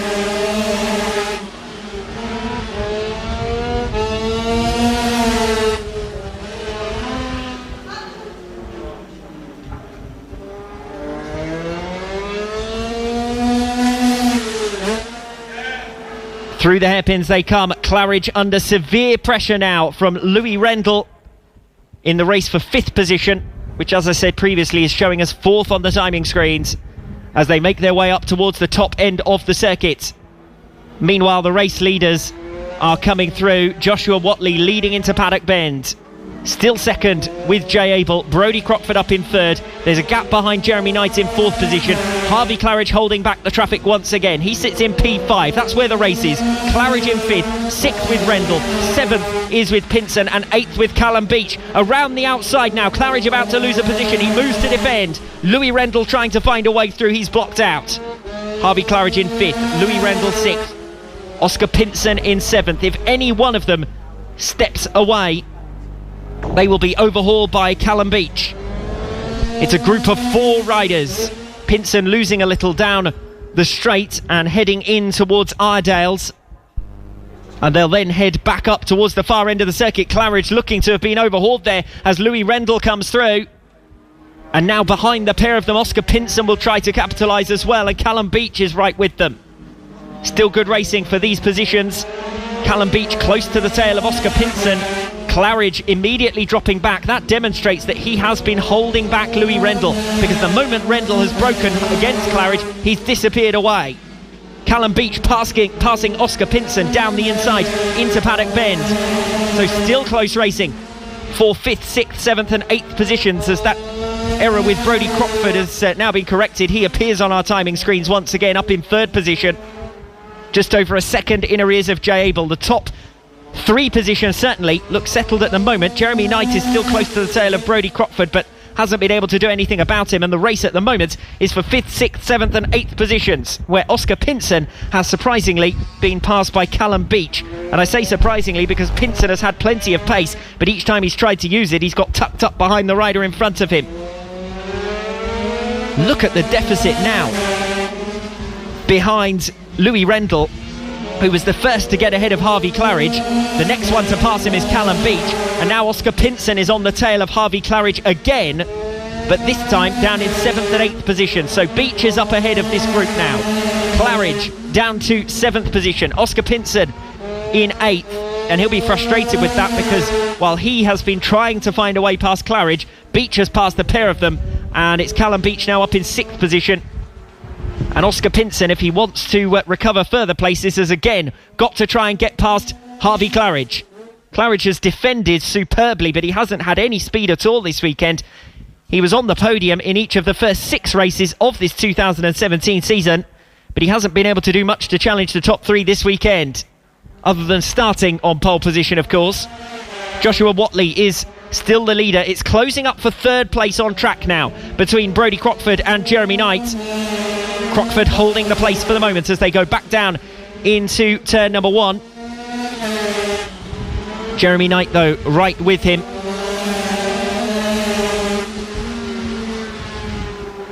As again, the timing system doesn't really seem to like Brodie Crockford, who's now jumped into 5th place on those timing screens.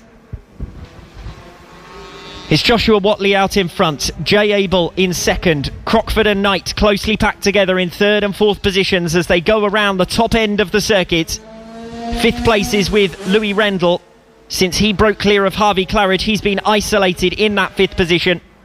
Callum Beach in 6th, with Oscar Pinson still trying to get the better of Harvey Claridge around the top end of the circuit.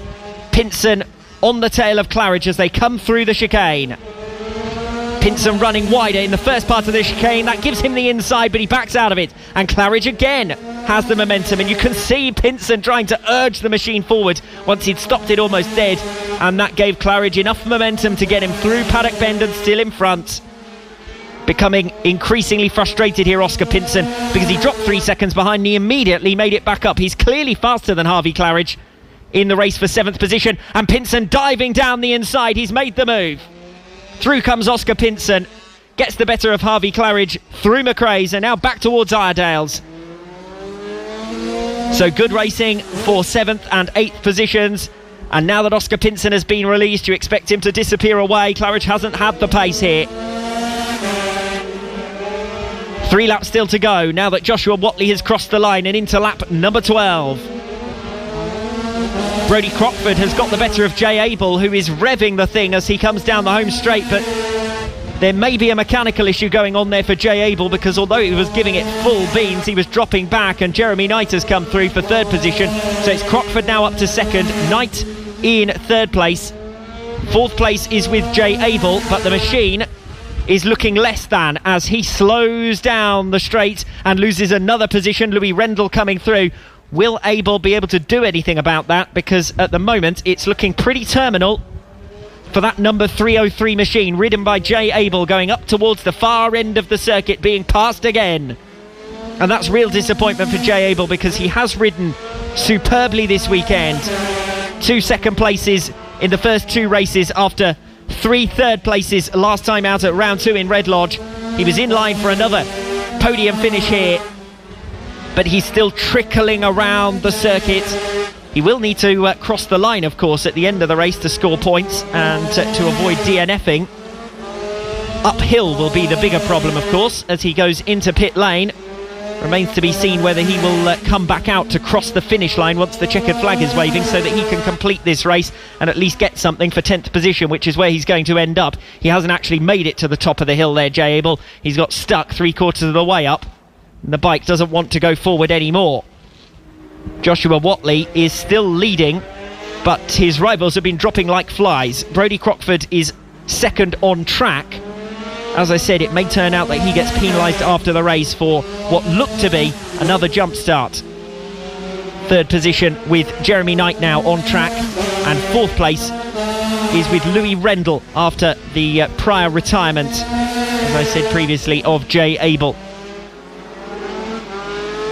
Well, Oscar Pinson isolated now in 6th position. He's trying his darndest to close on Callum Beach, but they've been lapping at more or less similar pace, and Pinson just missed out through traffic earlier on. Harvey Claridge flashing past us now, and now that the others have been released, they're running 1.5 seconds a lap faster, and the race may well turn out to be over 7th in this closing stage, because Harvey Claridge is 1.8 seconds up on Luke Coggins and was that margin slower than him on the previous lap. Coggins is going after Harvey Claridge as the leaders come to the checkered flag. It's going to be Joshua Watley who takes yet another victory, a 6th success of 2017 to reel in Harvey Claridge in the championship hunt. 2nd over the line with Jeremy Knight. Brodie Crockford is there as well. Louis Rendell will come over the line now in behind them. Disappointment for Jay Abel, of course, after his retirement. Just a couple of laps from the finish. Callum Beach now over the line in 5th place. Oscar Pinson with a good ride to pass Harvey Claridge in the end for 6th. And here is Claridge, who will just about hold on ahead of Luke Coggins in the run down to the line, but it's less than a second in the end, and Coggins really had the pace there that given another lap we would have had a real fight on our hands over 7th position. So disappointment for Jay Abel with his mid-race retirement there, just 3 laps from the checkered flag. His bike gives up on him and he was in line for a 3rd successive podium, and that shook up the top 3 finishers, with Joshua Watley getting there in the end. Brodie Crockford may yet find himself penalised after the race. That's subject to official confirmation, of course. Jeremy Knight also finishing in line for a podium position. Louis Rendell in 4th place. Callum Beach in 5th. Oscar Pinson 6th. Harvey Claridge in 7th. That's disappointing for him in the context of the championship. He did have a pretty sizable 22-point lead going into that race. It'll be a lot less than that now that Joshua Watley has picked up the maximum 25. But Claridge will be grateful not to have been passed by Luke Coggins in the latter stages, as he finishes in 8th. Owen Mellor, the last of the finishers, in 9th position. The original and best British championships for mini bikes. This is Cool Fab Racing.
Mini Bike Championships. This is the Cool FAB-Racing British Mini Bike Championships. Round 3, Rowrah.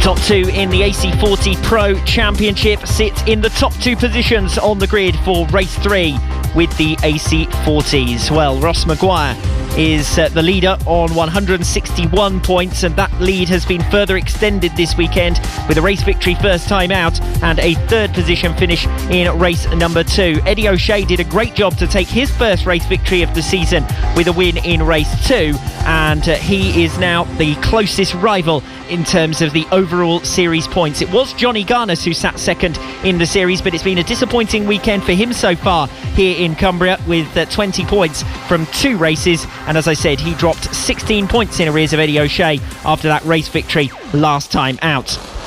So the front row features Ross Maguire and Eddie O'Shea. For their nearest rival in the championship, you have to look all the way back to 10th position for Johnny Garnes, who finished 5th position last time out after an 8th position finish in his opening ride. Also watch out for Ollie Walker, who starts 6th here, who had a great 2nd position finish last time out. Ross Maguire then denied in race number 2, looking to get back to winning ways.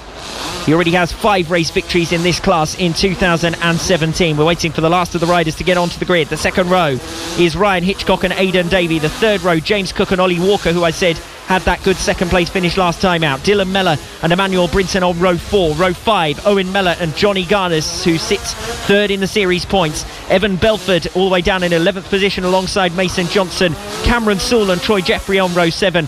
Row 8 with Josh Bannister. What a brilliant ride he had last time out. Watch for him from down in 15th position. He recovered to 4th in race number 2. We're underway with a good start there from further back through the field. We'll see how that filters down as they work their way through the first couple of turns. Eddie O'Shea looks to have dropped a position on the opening 2 bends. Ryan Hitchcock as they group all the way down from 4th towards the back of the field, and side-by-side action into the second hairpin, trying to pick the riders out as they make their way to the far end of the circuit, behind a pillar that obscures the view of our commentary position here and the barriers at the top end of the circuit, and then back down towards us at the chicane. 3 chicanes in total during the lap.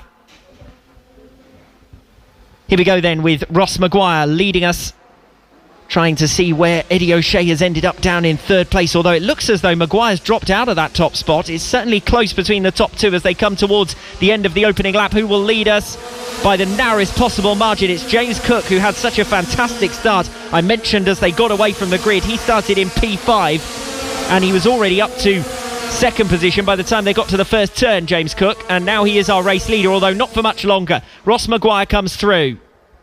So Maguire through at McRae's, trying to repay the compliment. It's Cook back into Iredale's. Here they come side by side again. That's 2 turns they've been completely level, and it's Cook who leads them going to the top bend. James Cook then in front from Ross Maguire in 2nd. 3rd is with Eddie O'Shea. Not a brilliant getaway from him. As I said, he'd already dropped from 2nd to 3rd by the first turn, and since then the top 3 positions, well, the main change there has been James Cook and Ross Maguire squabbling, but back in positions now, although Maguire's gone for a lunge down the inside into the chicane. That gives the momentum back to James Cook as they come around Paddock Bend. Cook will look to the inside. Will Maguire finally be able to open up a bit of a margin? No, he can't, and they're swarming all over him now. The top 3 positions with Ross Maguire leading, James Cook 2nd, Eddie O'Shea the fastest of the trio on that last lap, gaining half a second on James Cook, and that's why these 3 up front are nose to tail. The group behind them not too far behind either. There's 5 riders in a pack. Ryan Hitchcock leading that group. Johnny Garnes up to 5th. 0.2 of a second in arrears of Hitchcock and trying to find a way through. Ollie Walker, Dylan Mellor and Josh Bannister are the remaining riders in that group that I was talking about. A group of 5 all going down to the top bend behind the lead trio, with Ross Maguire leading us. James Cook in 2nd. Eddie O'Shea in 3rd. Will any of the riders go for a move into the chicane again? Maguire covering it off for the moment, with Cook seemingly the most under pressure now from O'Shea, who tries to carry his momentum out of the chicane but can't do so. Still lively racing going on for 4th, 5th, 6th and 7th. As Cook gets back onto the tail of Maguire, again looks down the inside. 4th place still with Hitchcock, but only just ahead of Garners. Mellor making a position there on Ollie Walker. So Ollie Walker, after his excellent ride last time out, isn't having it all his own way in race 3. As down the inside goes Eddie O'Shea to pass James Cook, the early race leader. Briefly losing second position, but back he comes.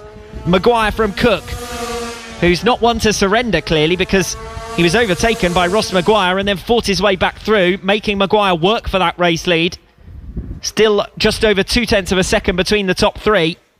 4th place with Ryan Hitchcock ahead of Johnny Garness, although Garness has been coming at him, no doubt about that. And they're side by side again for 4th position, going through the chicane, and there's 3 riders in the mix there, and I think Garness might have made that place in all of that squabbling. Certainly looks as though he's come through for 4th position at the expense of Ryan Hitchcock, who's dropping backwards. So there's Maguire, Cook and O'Shea coming over the line. And then it's Garness, Hitchcock and Mellor. So as indeed I suggested, it looks as though Johnny Garness has got through to 4th position ahead of Ryan Hitchcock. And Hitchcock now under some pressure from Dylan Mellor, who's trying to come through for P5. No change in the top 3 positions. It's still Maguire from Cook and O'Shea. But it's Ryan Hitchcock in 5th place, who is coming under siege now. In fact, he's lost that 5th position. Through goes Dylan Mellor. Josh Bannister also trying to take advantage, with Ollie Walker dropping back to 8th place on that previous lap number 4. Lap 5 we're into now, deep into lap 5, with Ross Maguire still holding on. James Cook maintaining the gap. Still 0.2 of a second separating these top 3. This is fascinating out front to see who will make the move. It's Maguire going into Paddock Bend who leads them, but it's Cook who seemingly has a slight pace advantage, and O'Shea is faster than the pair. And here goes O'Shea down the inside into turn number 1 goes James Cook. Maguire covers it off. O'Shea was trying to round the pair, and 3 into 1 doesn't really go, so they all settle straight back into the positions they were in before. Meanwhile, Josh Bannister did make a move on Dylan Mellor on that lap 5 to come through for 6th position. I did say he was looking for a move. Garness, Hitchcock, Bannister and Mellor. And Hitchcock now looking set to drop behind. This is good riding from Josh Bannister. After his recovery from 15th to 4th in race 2, he's already up to 6th position and now challenging for 5th, and it's a 3-way struggle over 4th, 5th and 6th positions. As they come back down towards us again here, there goes Eddie O'Shea. O'Shea coming through from 3rd to 1st on lap 6. Getting the better of Ross Maguire, relegating James Cook down to 3rd. So Eddie O'Shea up front, and this could be a second consecutive win for him if he can hold on to it. Maguire under pressure still from Cook, but that's now over 2nd place. A new fastest lap of the race from Eddie O'Shea. Dylan Mellor recovering 5th position. So still in that group behind as they come through yellow flag situation at the hairpin. That's going to at least hold the positions for now. And they come back towards Iredale's once again. O'Shea in front, Maguire in 2nd, Cook being dropped slightly by the top 2 now. Half a second or so separating the top 3, which hasn't been the case for the majority of the race. For most of the way round, it's been 0.2 of a second between them. At the moment, it looks as though Eddie O'Shea is the rider with the pace, but Ross Maguire has done well to get back on his tail. And they're still line abreast from 5th position down, and side by side, Ryan Hitchcock has missed out, lost a position. Johnny Garness is still leading that group. Dylan Mellor up in 5th place. Hitchcock has dropped down to 7th by my reckoning, against Josh Bannister coming through. And that's confirmed as they flash past the start-finish straight and across the timing beam. O'Shea from Maguire. Maguire setting a new fastest lap of the race last time around. James Cook in 3rd. They're making their way past a back marker. Cook was the slowest to work his way through. That's given Maguire the advantage again, but still little more than half a second to choose between the top 3. James Cook having set a new personal best on the previous lap. Ross Maguire with a new fastest lap of the race on lap number 7. So both of them are trying to work hard on the tail of Eddie O'Shea and force an error. It's O'Shea though who holds it for the moment as they come to the closing stages now of the race. Eddie O'Shea leading this group. They're going to meet another backmarker. Maguire thinks about a move down the inside. O'Shea covers the inside. Maguire's going to try and go all the way around. They're three abreast coming to the checkered flag. Drag race down to the line, and Eddie O'Shea holds on ahead of Ross Maguire and James Cook in a fascinating finish in which the top three were separated by 0.2 of a second. Johnny Garnes over the line in fourth position. That's good news for him in the context of the championship, because he had to work hard to hold off a whole group of riders. Josh Bannister in fifth place, another brilliant recovery from him from down on 15th position on the grid to come through for fifth. Dylan Mellor with a couple of overtakes. There was loads going on from fifth down to eighth, and it was difficult to know which way to look because the top three were all swapping and changing as well. Eddie O'Shea eventually coming out on top in that battle, having set at one stage of the race the fastest lap. Ross Maguire then came back at him, bringing James Cook with him, and the trio was separated by 0.2 of a second on the line. But it's Eddie O'Shea who makes it two successive wins to make back some of the lost ground from race number one. It's Ross Maguire who leads the championship overall, and quite comfortably so, but second place there behind Eddie O'Shea. James Cook in third position. Johnny Garnes then, as I said, in P4. Josh Bannister then leading that group all the way down to eighth position, with Ollie Walker rounding out the top eight behind Ryan Hitchcock, Dylan Mellor and Josh Bannister. This is the Cool Fab Racing British Mini Bikes Championship, the official partner series to the BSB.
Is the Cool Fab Racing British Mini Bikes Championship. 5 of the top 7 in the Pit Bike Open category are absent this weekend, and that's made it a two-rider race between Max Cook and James Rose. It's Max Cook who leads the series standings on 157 points after victory at the expense of James Rose last time out. The two were dicing for position throughout, and it was Rose who eventually lost out. He now has 23 points to make up in the series overall after his race 1 victory earlier on here this weekend. So you'd expect that it will be the front two on the grid who again will resume their rivalry over the top two positions. The only rider to break their dominance this weekend has been James Ansell, who finished second first time out and third in race number 2. He starts third on the grid alongside Brandon Payne, Callum Wybrow, Franco Bourne behind. We've had separate groups through the order in each of the races so far. Away they go. Rose with the faster start, and that will certainly make things interesting. James Rose gets away well. Max Cook into second position as they filter their way through McRae's hairpin for the first time, back towards Iredale's, and then off to the far end of the circuit. But it's James Rose who's out in front, Max Cook in second, Ansell trying to keep with them. He's done so in each of his rides so far. He's managed to have a few laps on the pace of the front runners, but then gradually drops back as the race goes on. We'll see if the same thing happens here, but it's still been a good weekend for James Ansell, who came into this race weekend, only 13th in the championship, and he's had 2 podium finishes in the first 2 races. Callum Wybrow has been his main rival for that, who's at the moment further down the order. It's James Rose versus Max Cook in those top 2 positions. Still a long way to go, 13 laps to go in fact. 0.3 of a second. Max Cook behind James Rose. The front 3 covered by a second, and then with a second behind them to Callum Wybrow, who sits in 4th position, already starting to be a little bit isolated from the rest of the group. Franco Bourne in 5th with Brandon Payne right behind, Felix Hearn in 7th and Josh Hodge in 8th. Most of the gaps are pretty minimal, but it's Bourne and Payne in particular in 5th and 6th who are closely packed together. The leaders, as expected, have managed to pull well clear of the rest of the group. It's James Rose versus Max Cook for 1st and 2nd places. Cook is as close as he's been through the race so far. The gap was 0.3 of a second at the end of the last lap. It's less than that now as they come around Paddock Bend to complete lap number 2. Rose in front, Cook in 2nd, 3rd is with James Ansell, a 2nd in arrears. A new fastest lap of the race from Cook. Wybrow in 4th position, Brandon Payne getting the better of Franco Bourne for 5th place on that lap. I did say there was only 1/10 of a second between them at lap number 1. Well, now the fortunes have reversed with Brandon Payne coming up to 5th place and Franco Bourne down to 6th. Still pretty close for 5th and 6th positions, but it's a lot closer than that between the lead duo as Max Cook carries his momentum well to the far end of the circuit, but James Rose holds on for the moment. It's Rose with Cook looking racy in P2. Down the inside he goes into the chicane, but Rose covers it off. He runs wider than he wants to go though. Cook can't get it turned up the inside line, so it's Rose who holds it. Cook in 2nd. 3rd is with James Ansell. If either of these two make an error, as they did in race number 1, actually Max Cook going down, then Ansell will be poised to pounce. Rose from Cook, Ansell in 3rd. A second back from the lead duo and running at a similar pace to them, to be fair. James Ansell doing a good job here on the number 13 bike in 3rd position. The rest of the positions unchanged, and all of the riders aside from 7th and 8th places have at least a second's gap between them. So at 7th and 8th positions is the closest fight other than this race leading squabble between James Rose and Max Cook. Here they come again. Rose versus Cook. Cook was close to getting through down the inside into the chicane last lap. Not quite as close this time around. He's got to prepare that move before he launches for it. Here he goes, down the inside into Paddock Bend. He's not alongside, not fully alongside, and he has to back out of it. But he's faster than Rose coming down to turn 1, and he's going to have another go. Again, he has to feint to the inside and then allow James Rose, who has the racing line, to hold on. Cook, the winner last time out, knows he has the pace. Took his 3rd race victory of the season last time out. They're weaving left and right to try and fight for position here. Cook can't quite get there alongside James Rose, who's defending pretty forcefully there coming out of McRae's, moving across his rival. But here comes Cook to make the inside move around the top bend. Max Cook coming through for the race lead. James Rose then in 2nd place. 3rd is with James Ansell. A big gap then to Callum Wybrow and the rest of the group from 4th position down, but that was a good ride from Max Cook to get the better of James Rose. Rose had already got defensive coming off McRae's and down to Iredale's, and in the end, while he was too busy worrying about what was going on behind him, Max Cook has found a way through. 1.5 seconds now the gap between the top 3, and if Max Cook can blast away with the same dexterity as he did there on lap 5, then Max Cook will be the comfortable winner here. 0.6 of a second he gained over James Rose during that lap, and Rose dropping back in 2nd place. But we said that in race 2, and Rose somehow managed to recapture a lot of the lost ground and come back at them. So we'll see if things change as the race goes on. Still the best part of 9 laps remaining here in race 3 of the Pit Bike Open, with Max Cook ahead of James Rose. But that's a pretty big margin between the top 2 compared to what we've seen previously. 4th and 5th is closing up. Callum Wybrow ahead of Brandon Payne. And they're coming through the chicane at the bottom end of the circuit, the pair of them, with Payne now right on the tail of Wybrow. New fastest lap of the race for Max Cook on lap 6, but the race now is starting to develop over 4th and 5th positions. Over the line with 0.4 of a second between Callum Wybrow in 4th and Brandon Payne in 5th. Payne through the first chicane, still gaining. Maybe only a matter of time here for Callum Wybrow He's had 2 good 4th positions so far this weekend. He's in line for 4th position again, but it's Brandon Payne who finished 5th behind Wybrow last time out, who's back behind him once again. But whereas in race number 2 they were separated by 4 seconds, it's only 4/10 of a second this time around between the duo. Wybrow in 4th and Payne in 5th. Interestingly, up front, James Ansell is starting to gain ground here on James Rose. So this could be the first time that Ansell has broken either Rose or Max Cook for pure pace. Ansell running particularly impressively on that last lap. A new personal best for Callum Wybrow behind as well. There's 2 races in one here. We've got a race for 2nd position between Rose and Ansell, and then we've got the battle between Wybrow and Payne. 4th and 5th positions are the closest at the moment as they come down towards Iredales, one behind the other. Callum Wybrow holding off Brandon Payne at the moment. 4/10 of a second between them. Wybrow picked up the pace last lap, knowing that Payne is now right on his tail.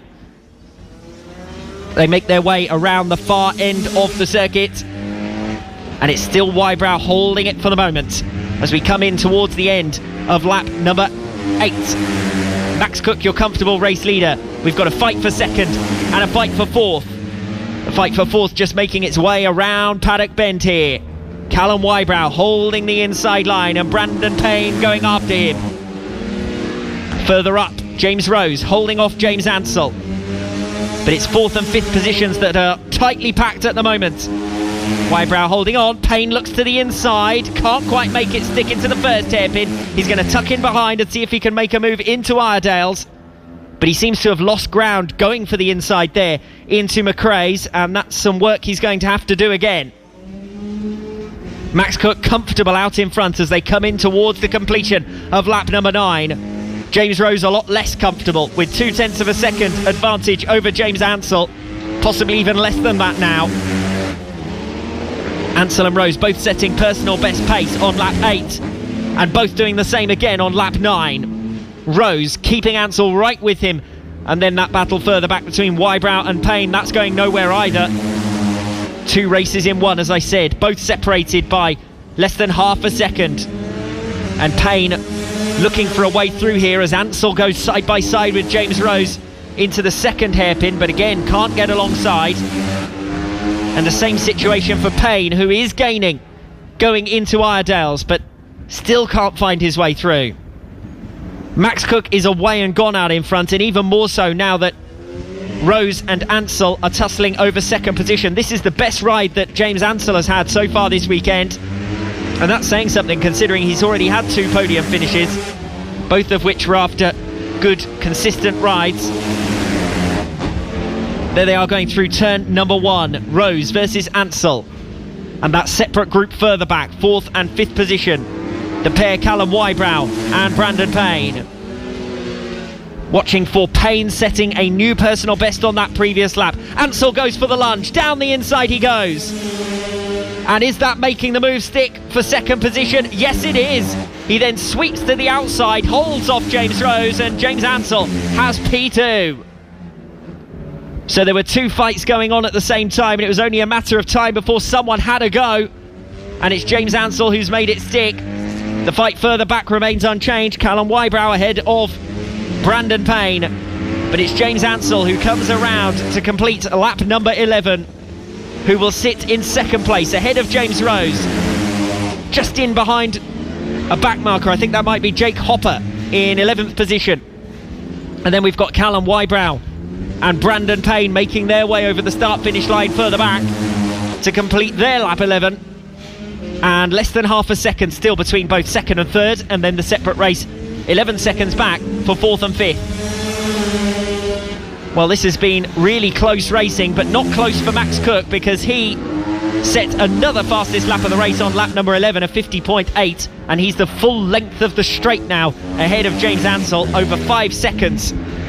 Ansell seems to have dispatched Rose, and with some alacrity has started to build a bit of a buffer as well. Is that 2nd place decided? 4th place is with Callum Wybrow, and 5th place Brandon Payne. 2 laps still remaining in this race, And it looks like the closest fight is over 4th position. Wybrow versus Payne, but Payne has just been tracking Wybrow throughout and hasn't been able to find a way through. They come again nose to tail out of the final turn to the completion of lap number 12, and it's half a second the gap between them.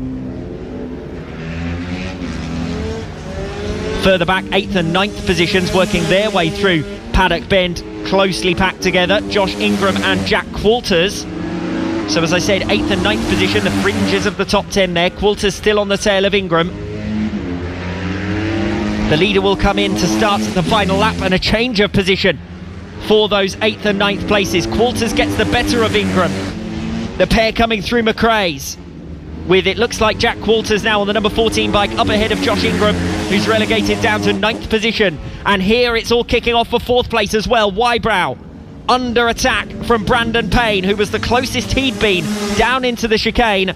They're now coming around Paddock Bend to enter the final lap. Max Cook is away and gone out in front, but it's getting pretty interesting for 4th and 5th position. Still 0.4 of a second between them. The top 3 positions look decided. There's a close battle still going on for 7th and 8th. They come around Paddock Bend now. The race leader is heading into the chicane. He's about to meet Craig Walker to put a lap on him, the number 127 bike. He will also take the checkered flag. He's not quite going to get to the back marker. So Craig Walker's coming over the line to enter the final lap in 10th position. And Max Cook takes the checkered flag to make it 2 wins out of 3 this weekend. And it is a 4th race victory in 5 appearances for Cook. James Ansell, with his best ride of the weekend, gets second, 6 seconds further in arrears, and Brandon Payne has passed Callum Wybrow. So Payne will get there ahead of Wybrow for 4th position as he comes around Paddock Bend for the final time, and that's a good ride for Brandon Payne, his best ride of the weekend as well. So race number 3 in the Pit Bike Open category, seeing James Ansell put in his best outing, Brandon Payne with his best ride. He stalked Callum Wybrow throughout and then found a way through on the final lap. And further down the order, there's been frantic squabbling for 8th position as well between Jack Qualters and Josh Ingram. Those two come over the line with Qualters getting the better of Ingram after his earlier pass. So we can confirm the final finishers then in the 3rd race in the Pit Bike Open. Max Cook victorious by over 6 seconds ahead of James Ansell. He further extends his championship leading margin, and with Ansell between himself and his main rival James Rose, that's really good news for Max Cook, because he is able to gain 9 points thanks to that race victory. A separate race further down the order with Brandon Payne eventually coming out on top ahead of Callum Wybrow. Still a consistent weekend for Wybrow with another haul of double-figure points going to his name. 6th position and an isolated 6th place for Franco Bourne. 7th with Felix Hearn. And then that race between Qualters and Ingram over the minor positions settled in the closing stages. This is the Cool Fab Racing British Mini Bikes Championship, the official partner series to the BSB.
the original and best British championships for mini bikes. This is Cool Fab Racing. The final race of the day is the third in the Mini GP 50 category, currently led, and fairly comfortably so, by Casey O'Gorman, who's the pole sitter here. O'Gorman is unbeaten from 8 races in 2017, but he has had a fight on his hands. He hasn't had it all his own way, because Corey Stainer has matched him brilliantly and provided a lot of the entertainment by making overtakes on O'Gorman. So it's Casey O'Gorman and Corey Stainer who line up on the front row. In championship order, the top 4 occupy the front 2 rows of the grid. Evan Belford, third in the series points overall on 114. He sits third. Bailey Stewart-Campbell, 4th position on 92 in the series. He's moved up from 6th position this weekend after 2 podium finishes. Each of the 2 races so far have gone the way of Casey O'Gorman, ahead of Corey Stainer, and with Bailey Stewart-Campbell in third. Thomas Gomes had a good performance in race number 1, but it was Evan Belford who recovered from a DNF to a 4th position finish in race 2. And he lines up off the second row of the grid alongside Bailey Stewart-Campbell. Row 3, Ben Smith and Thomas Gomes. Row 4, Jayden Toomer, who had a good start first time out. Holly Harris in P8. The 5th row of the grid is with Karis Jones, Finn Smart alongside. The 6th row of the grid, Sandy Horn. A brilliant recovery in 2 appearances so far from Sandy to come through from 11th and pick up creditable points totals to maintain the challenge from 5th in the series overall on 87 points. Alongside is Mason Johnson in P12, and rounding out the starters here is Sean Abel. Here we go then for race number 3. Casey O'Gorman and Corey Stainer, the favourites and the ones to watch. Away they go. A good start from O'Gorman, not such a good start from Stainer. It was a fast run from Evan Belford as well. Bailey Stewart-Campbell tucking straight in 4th position. So the riders are away in their grid order in the top 4 positions. And the rest of the field also filtering through. Stewart-Campbell trying to find a way past Evan Belford. The race for 3rd position goes down into the hairpin, into Iredales. Down the inside goes Bailey Stewart-Campbell to make the move, and he's made it stick. Bailey Stewart-Campbell makes the pass on Evan Belford, who drops back then to 4th position. And now we're in the same top 4 positions as we were in race number 2. O'Gorman from Stainer, from Stewart-Campbell, from Evan Belford. The top 4. Although, as I say that, Belford has found a way back past Bailey Stewart-Campbell at the far end of the circuit. So Belford doing a good job to recover P3. Races going on further down the order as well, but it's Casey O'Gorman who's made the break out in front, ahead of Corey Stainer in 2nd, Evan Belford in 3rd, Bailey Stewart-Campbell in 4th. 5th place is with Sandy Horn, and then 6th and 7th, the 2 riders very close together. Jayden Toomer versus Thomas Gomes, and Gomes is pulling alongside now. This is for the 6th position, and Gomes trying the outside line but can't quite get there, and Jayden Toomer holds on for the moment. Gomes will go again around the 2nd hairpin, again looking to the outside line. It's Thomas Gomes racing for P6 here, and he's found his way through. Thomas Gomes get the better of Jayden Toomer for 6th place. The closest race in terms of the top 5 positions is for 3rd, where Bailey Stewart-Campbell has once again managed to get the better of Evan Belford. He was 0.2 of a second behind Belford at the end of the last lap. He's not got a good run off the chicane though. Around the outside line comes Evan Belford. He'll carry his momentum down the inside of the home straight, but Bailey Stewart-Campbell does recover the position and holds on for 3rd place. So Sandy Horn still in 5th. Thomas Gomes getting the better of Jayden Toomer on that last lap for 6th. Karis Jones in 8th place. 9th is with Mason Johnson, ahead of Holly Harris. Sean Abel, the rider to lose out on that previous lap, losing out on 2 positions, one of them down in the sweep towards Paddock Bend. But out in front, it's Corey Stainer. Behind Casey O'Gorman, the current race leader. And these 3 now, the front 3, separated by pretty large margins. Evan Belford back ahead of Bailey Stewart-Campbell. These 2 swapping and changing positions, and every time they go out of sight as well. As further back, Thomas Gomes is now right on the tail of Sandy Horn, and that's in the challenge for 5th position, and that's where the most likely overtake looks at the moment. Gomes has already passed Jayden Toomer and is now going off in pursuit of Sandy Horn as they come around Paddock Bend. Horn holding the inside line in 5th. Gomes looking for a way through. Gomes looking to the inside into turn 1, but can't quite get there this time around. Has to back out of it and wait for a more opportune moment. Gomes then with the speed down towards McRae's. Side-by-side action once again, but still Gomes having to back out of it for the moment at least. Sandy Horn was half a second slower on that previous lap, so it's Thomas Gomes who certainly has the pace as he challenges for 5th position. All the while behind the race leaders, Casey O'Gorman in front. Second place is with Corey Stainer. Third is with Evan Belford, who for the moment at least is seeing off the challenge of Bailey Stewart-Campbell, but then that race for 5th that's still pretty lively behind. Sandy Horn coming back to the chicane, narrowly ahead of Thomas Gomes, who's already gained in a lot of ground. Started 6th on the grid, didn't get off to the best possible start, ended up dropping behind Jaden Toomer, who had another fast start from 7th on the grid. But Horn is now under real pressure from Thomas Gomes. Again looking to the inside coming off the final turn, but there's very few riders who've managed to get down the inside into turn 1, and very few riders who are bold enough to risk it, because if the rider ahead of you turns across, then there will be a collision into turn 1. It's not the widest of bends.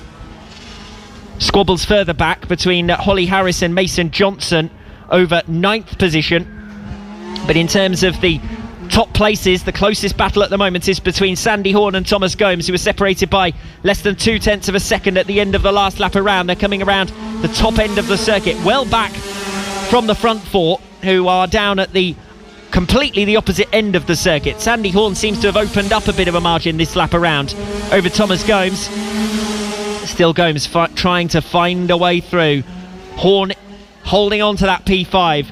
Gomes, who's had the momentum, but he's been halted. His progress has been stopped since he got onto the tail of Sandy Horn. Again looking to the inside into turn 1. Again Horn has the racing line, and Gomes was less committed to that bend 1 move this time around.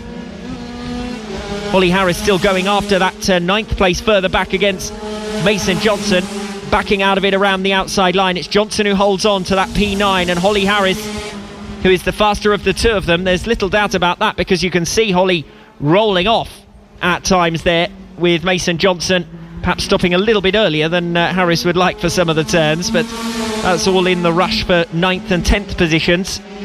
Holly Harris gaining on Mason Johnson as they come around Iredales, and Harris has already had a couple of goes as Bailey Stewart-Campbell sets a new fastest lap of the race on lap number 5. So we've still got that race between Sandy Horn and Thomas Gomes coming around Paddock Bend. Gomes still looking for a way through. He's gained back on Sandy Horn here. It was 0.4 of a second, it's now 1/10 of a second again, but he hasn't been able to find any way through, and neither has Holly Harris further back. Mason Johnson and Holly Harris coming around Paddock Bend here, line astern in the battle for 9th position. And we've got 3 races going on out there, but in none of them are any of the riders bold enough to make the move. Gomes is almost alongside Sandy Horn, but not quite. The same situation for Holly Harris, who on a couple of occasions has pulled alongside Mason Johnson but had to back out of it. And meanwhile Bailey Stewart-Campbell, who had a surge onto the tail of Evan Belford, had a lot of ground to recover and has now brought that gap down to about 0.3 of a second. Maybe slightly more than that this lap around at the end of lap number 7. The top 4 positions look settled. The 5th place riders are heading down towards Paddock Bend. Sandy Horn ahead of Thomas Gomes, as they have been for the majority of this race so far. 5 laps still remaining. Gomes the closest he's been. He's going to pull out and look to the inside into turn 1. Again Horn has the racing line, and Gomes just has to wait patiently for Horn to take the turn and then pull back in once again. Further back, Holly Harris is lining up the same move on Mason Johnson, but again it's Johnson who holds the position, but it's Horn versus Gomes for 5th place.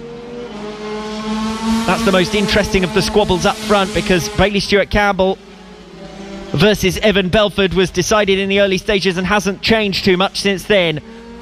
It's Casey O'Gorman ahead of Corey Stainer. Evan Belford crossing the line now in 3rd position, and Bailey Stewart-Campbell in 4th. Still 4 laps to go. Sandy Horn and Thomas Gomes coming up against lap traffic. I think that's Sean Abel on the 330 bike, and both of them go the same way, so there's no opportunity to move through there or make an overtaking manoeuvre. Gomes alongside, this is the closest he's been, flashes past down into turn 1, and Thomas Gomes finally has the move made on Sandy Horn. That was a long time in the making, but Thomas Gomes, who reeled in Horn, moved the gap down to 1/10 of a second and then just waited for his moment to come through. And it looked as though Sandy Horn looked over the shoulder coming off the final turn just to see that it was already move made from Thomas Gomes, who lined that one up brilliantly. Thomas Gomes then through for 5th position. Sandy Horn giving up on that move in the end, but still trying to fight back down the inside into the top bend. Now the racing line is with Thomas Gomes, and that shows you how important track position is, because Sandy Horn hasn't really been dropped by Gomes here.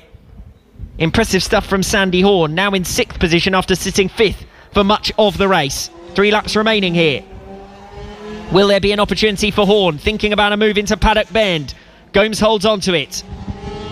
Further back, we've still got that race over 9th position between Mason Johnson and Holly Harris, and the pair of them have just been lapped by the race leader Casey O'Gorman. O'Gorman coming around Paddock Bend here with Mason Johnson and Holly Harris right in behind. It's Harris who's been the faster out of Johnson and Harris. Harris trying around the outside. That's not really the best place to make the move. Coming off Paddock Bend on the outside line. It's still the outside going back down into turn number 1, and once again Mason Johnson commands the position. Behind the race lead, Casey O'Gorman in front, Corey Stainer in 2nd. 3rd still with Evan Belford, over a second clear of Bailey Stewart Campbell. 5th with Thomas Gomes, still getting the better of Sandy Horn. Gomes and Horn coming around Paddock Bend here in those 5th and 6th positions, as Casey O'Gorman cuts his way through the traffic. On the same straight as O'Gorman, further back, we've got Mason Johnson and Holly Harris still dicing over 9th position. This has been a race-long squabble almost for Holly Harris, who just can't find a way alongside. Holly's been faster than Mason throughout, tries to go for the inside here. Mason knows that Holly is there. Holly has to back out of it again. Mason was not conceding that position, so Mason Johnson holds on to 9th place. There was less than 1/10 of a second between them over the line. Holly Harris has clearly been faster. The pair are a lap down now on the race leader Casey O'Gorman out in front. Corey Stainer in 2nd still. 3rd, remember, with Evan Belford. 4th with Bailey Stewart Campbell, who's almost 2 seconds in arrears now. The top 4 positions have been settled since probably lap number 3, and since then it's all been bound about the squabbles. Further down the order, 5th position between Thomas Gomes and Sandy Horn, who are crossing the line now into the final lap. Meanwhile, it's the number 7 bike out in front, Casey O'Gorman, who is coming around Paddock Bend for the final time. He's got lap traffic up ahead of him as he comes in towards the checkered flag, and Casey O'Gorman makes it 9 wins out of 9 in the Mini GP 50s in 2017. Around the final 2 turns, Holly Harris is trying to make the move again on Mason Johnson. Drag race down to the line, but no change in the battle for 9th and 10th. And meanwhile, Evan Belford is coming through to take 3rd position behind Corey Stainer. Stainer for the checkered flag in 2nd, Belford over the line in 3rd, Bailey Stewart Campbell in 4th position. And where are Thomas Gomes and Sandy Horn? They're coming down towards the chicane. Thomas Gomes on the orange machine, Sandy Horn behind. Those two coming through now to Paddock Bend for the final time, and there's going to be no change. It's going to be Thomas Gomes after that mid-race pass on Sandy Horn, who takes 5th position. 6th over the line, it's Sandy Horn. 7th then will be Jaden Toomer, the last of the runners not to have been lapped by the race winner Casey O'Gorman, and Toomer now is the last rider over the line to take the checkered flag. Jaden Toomer then taking 6th. Karis Jones had been lapped by the race leader and takes 8th. Mason Johnson in 9th, Holly Harris in 10th, Dylan Mellor, Sean Abel and Ben Smith rounding out the finishers.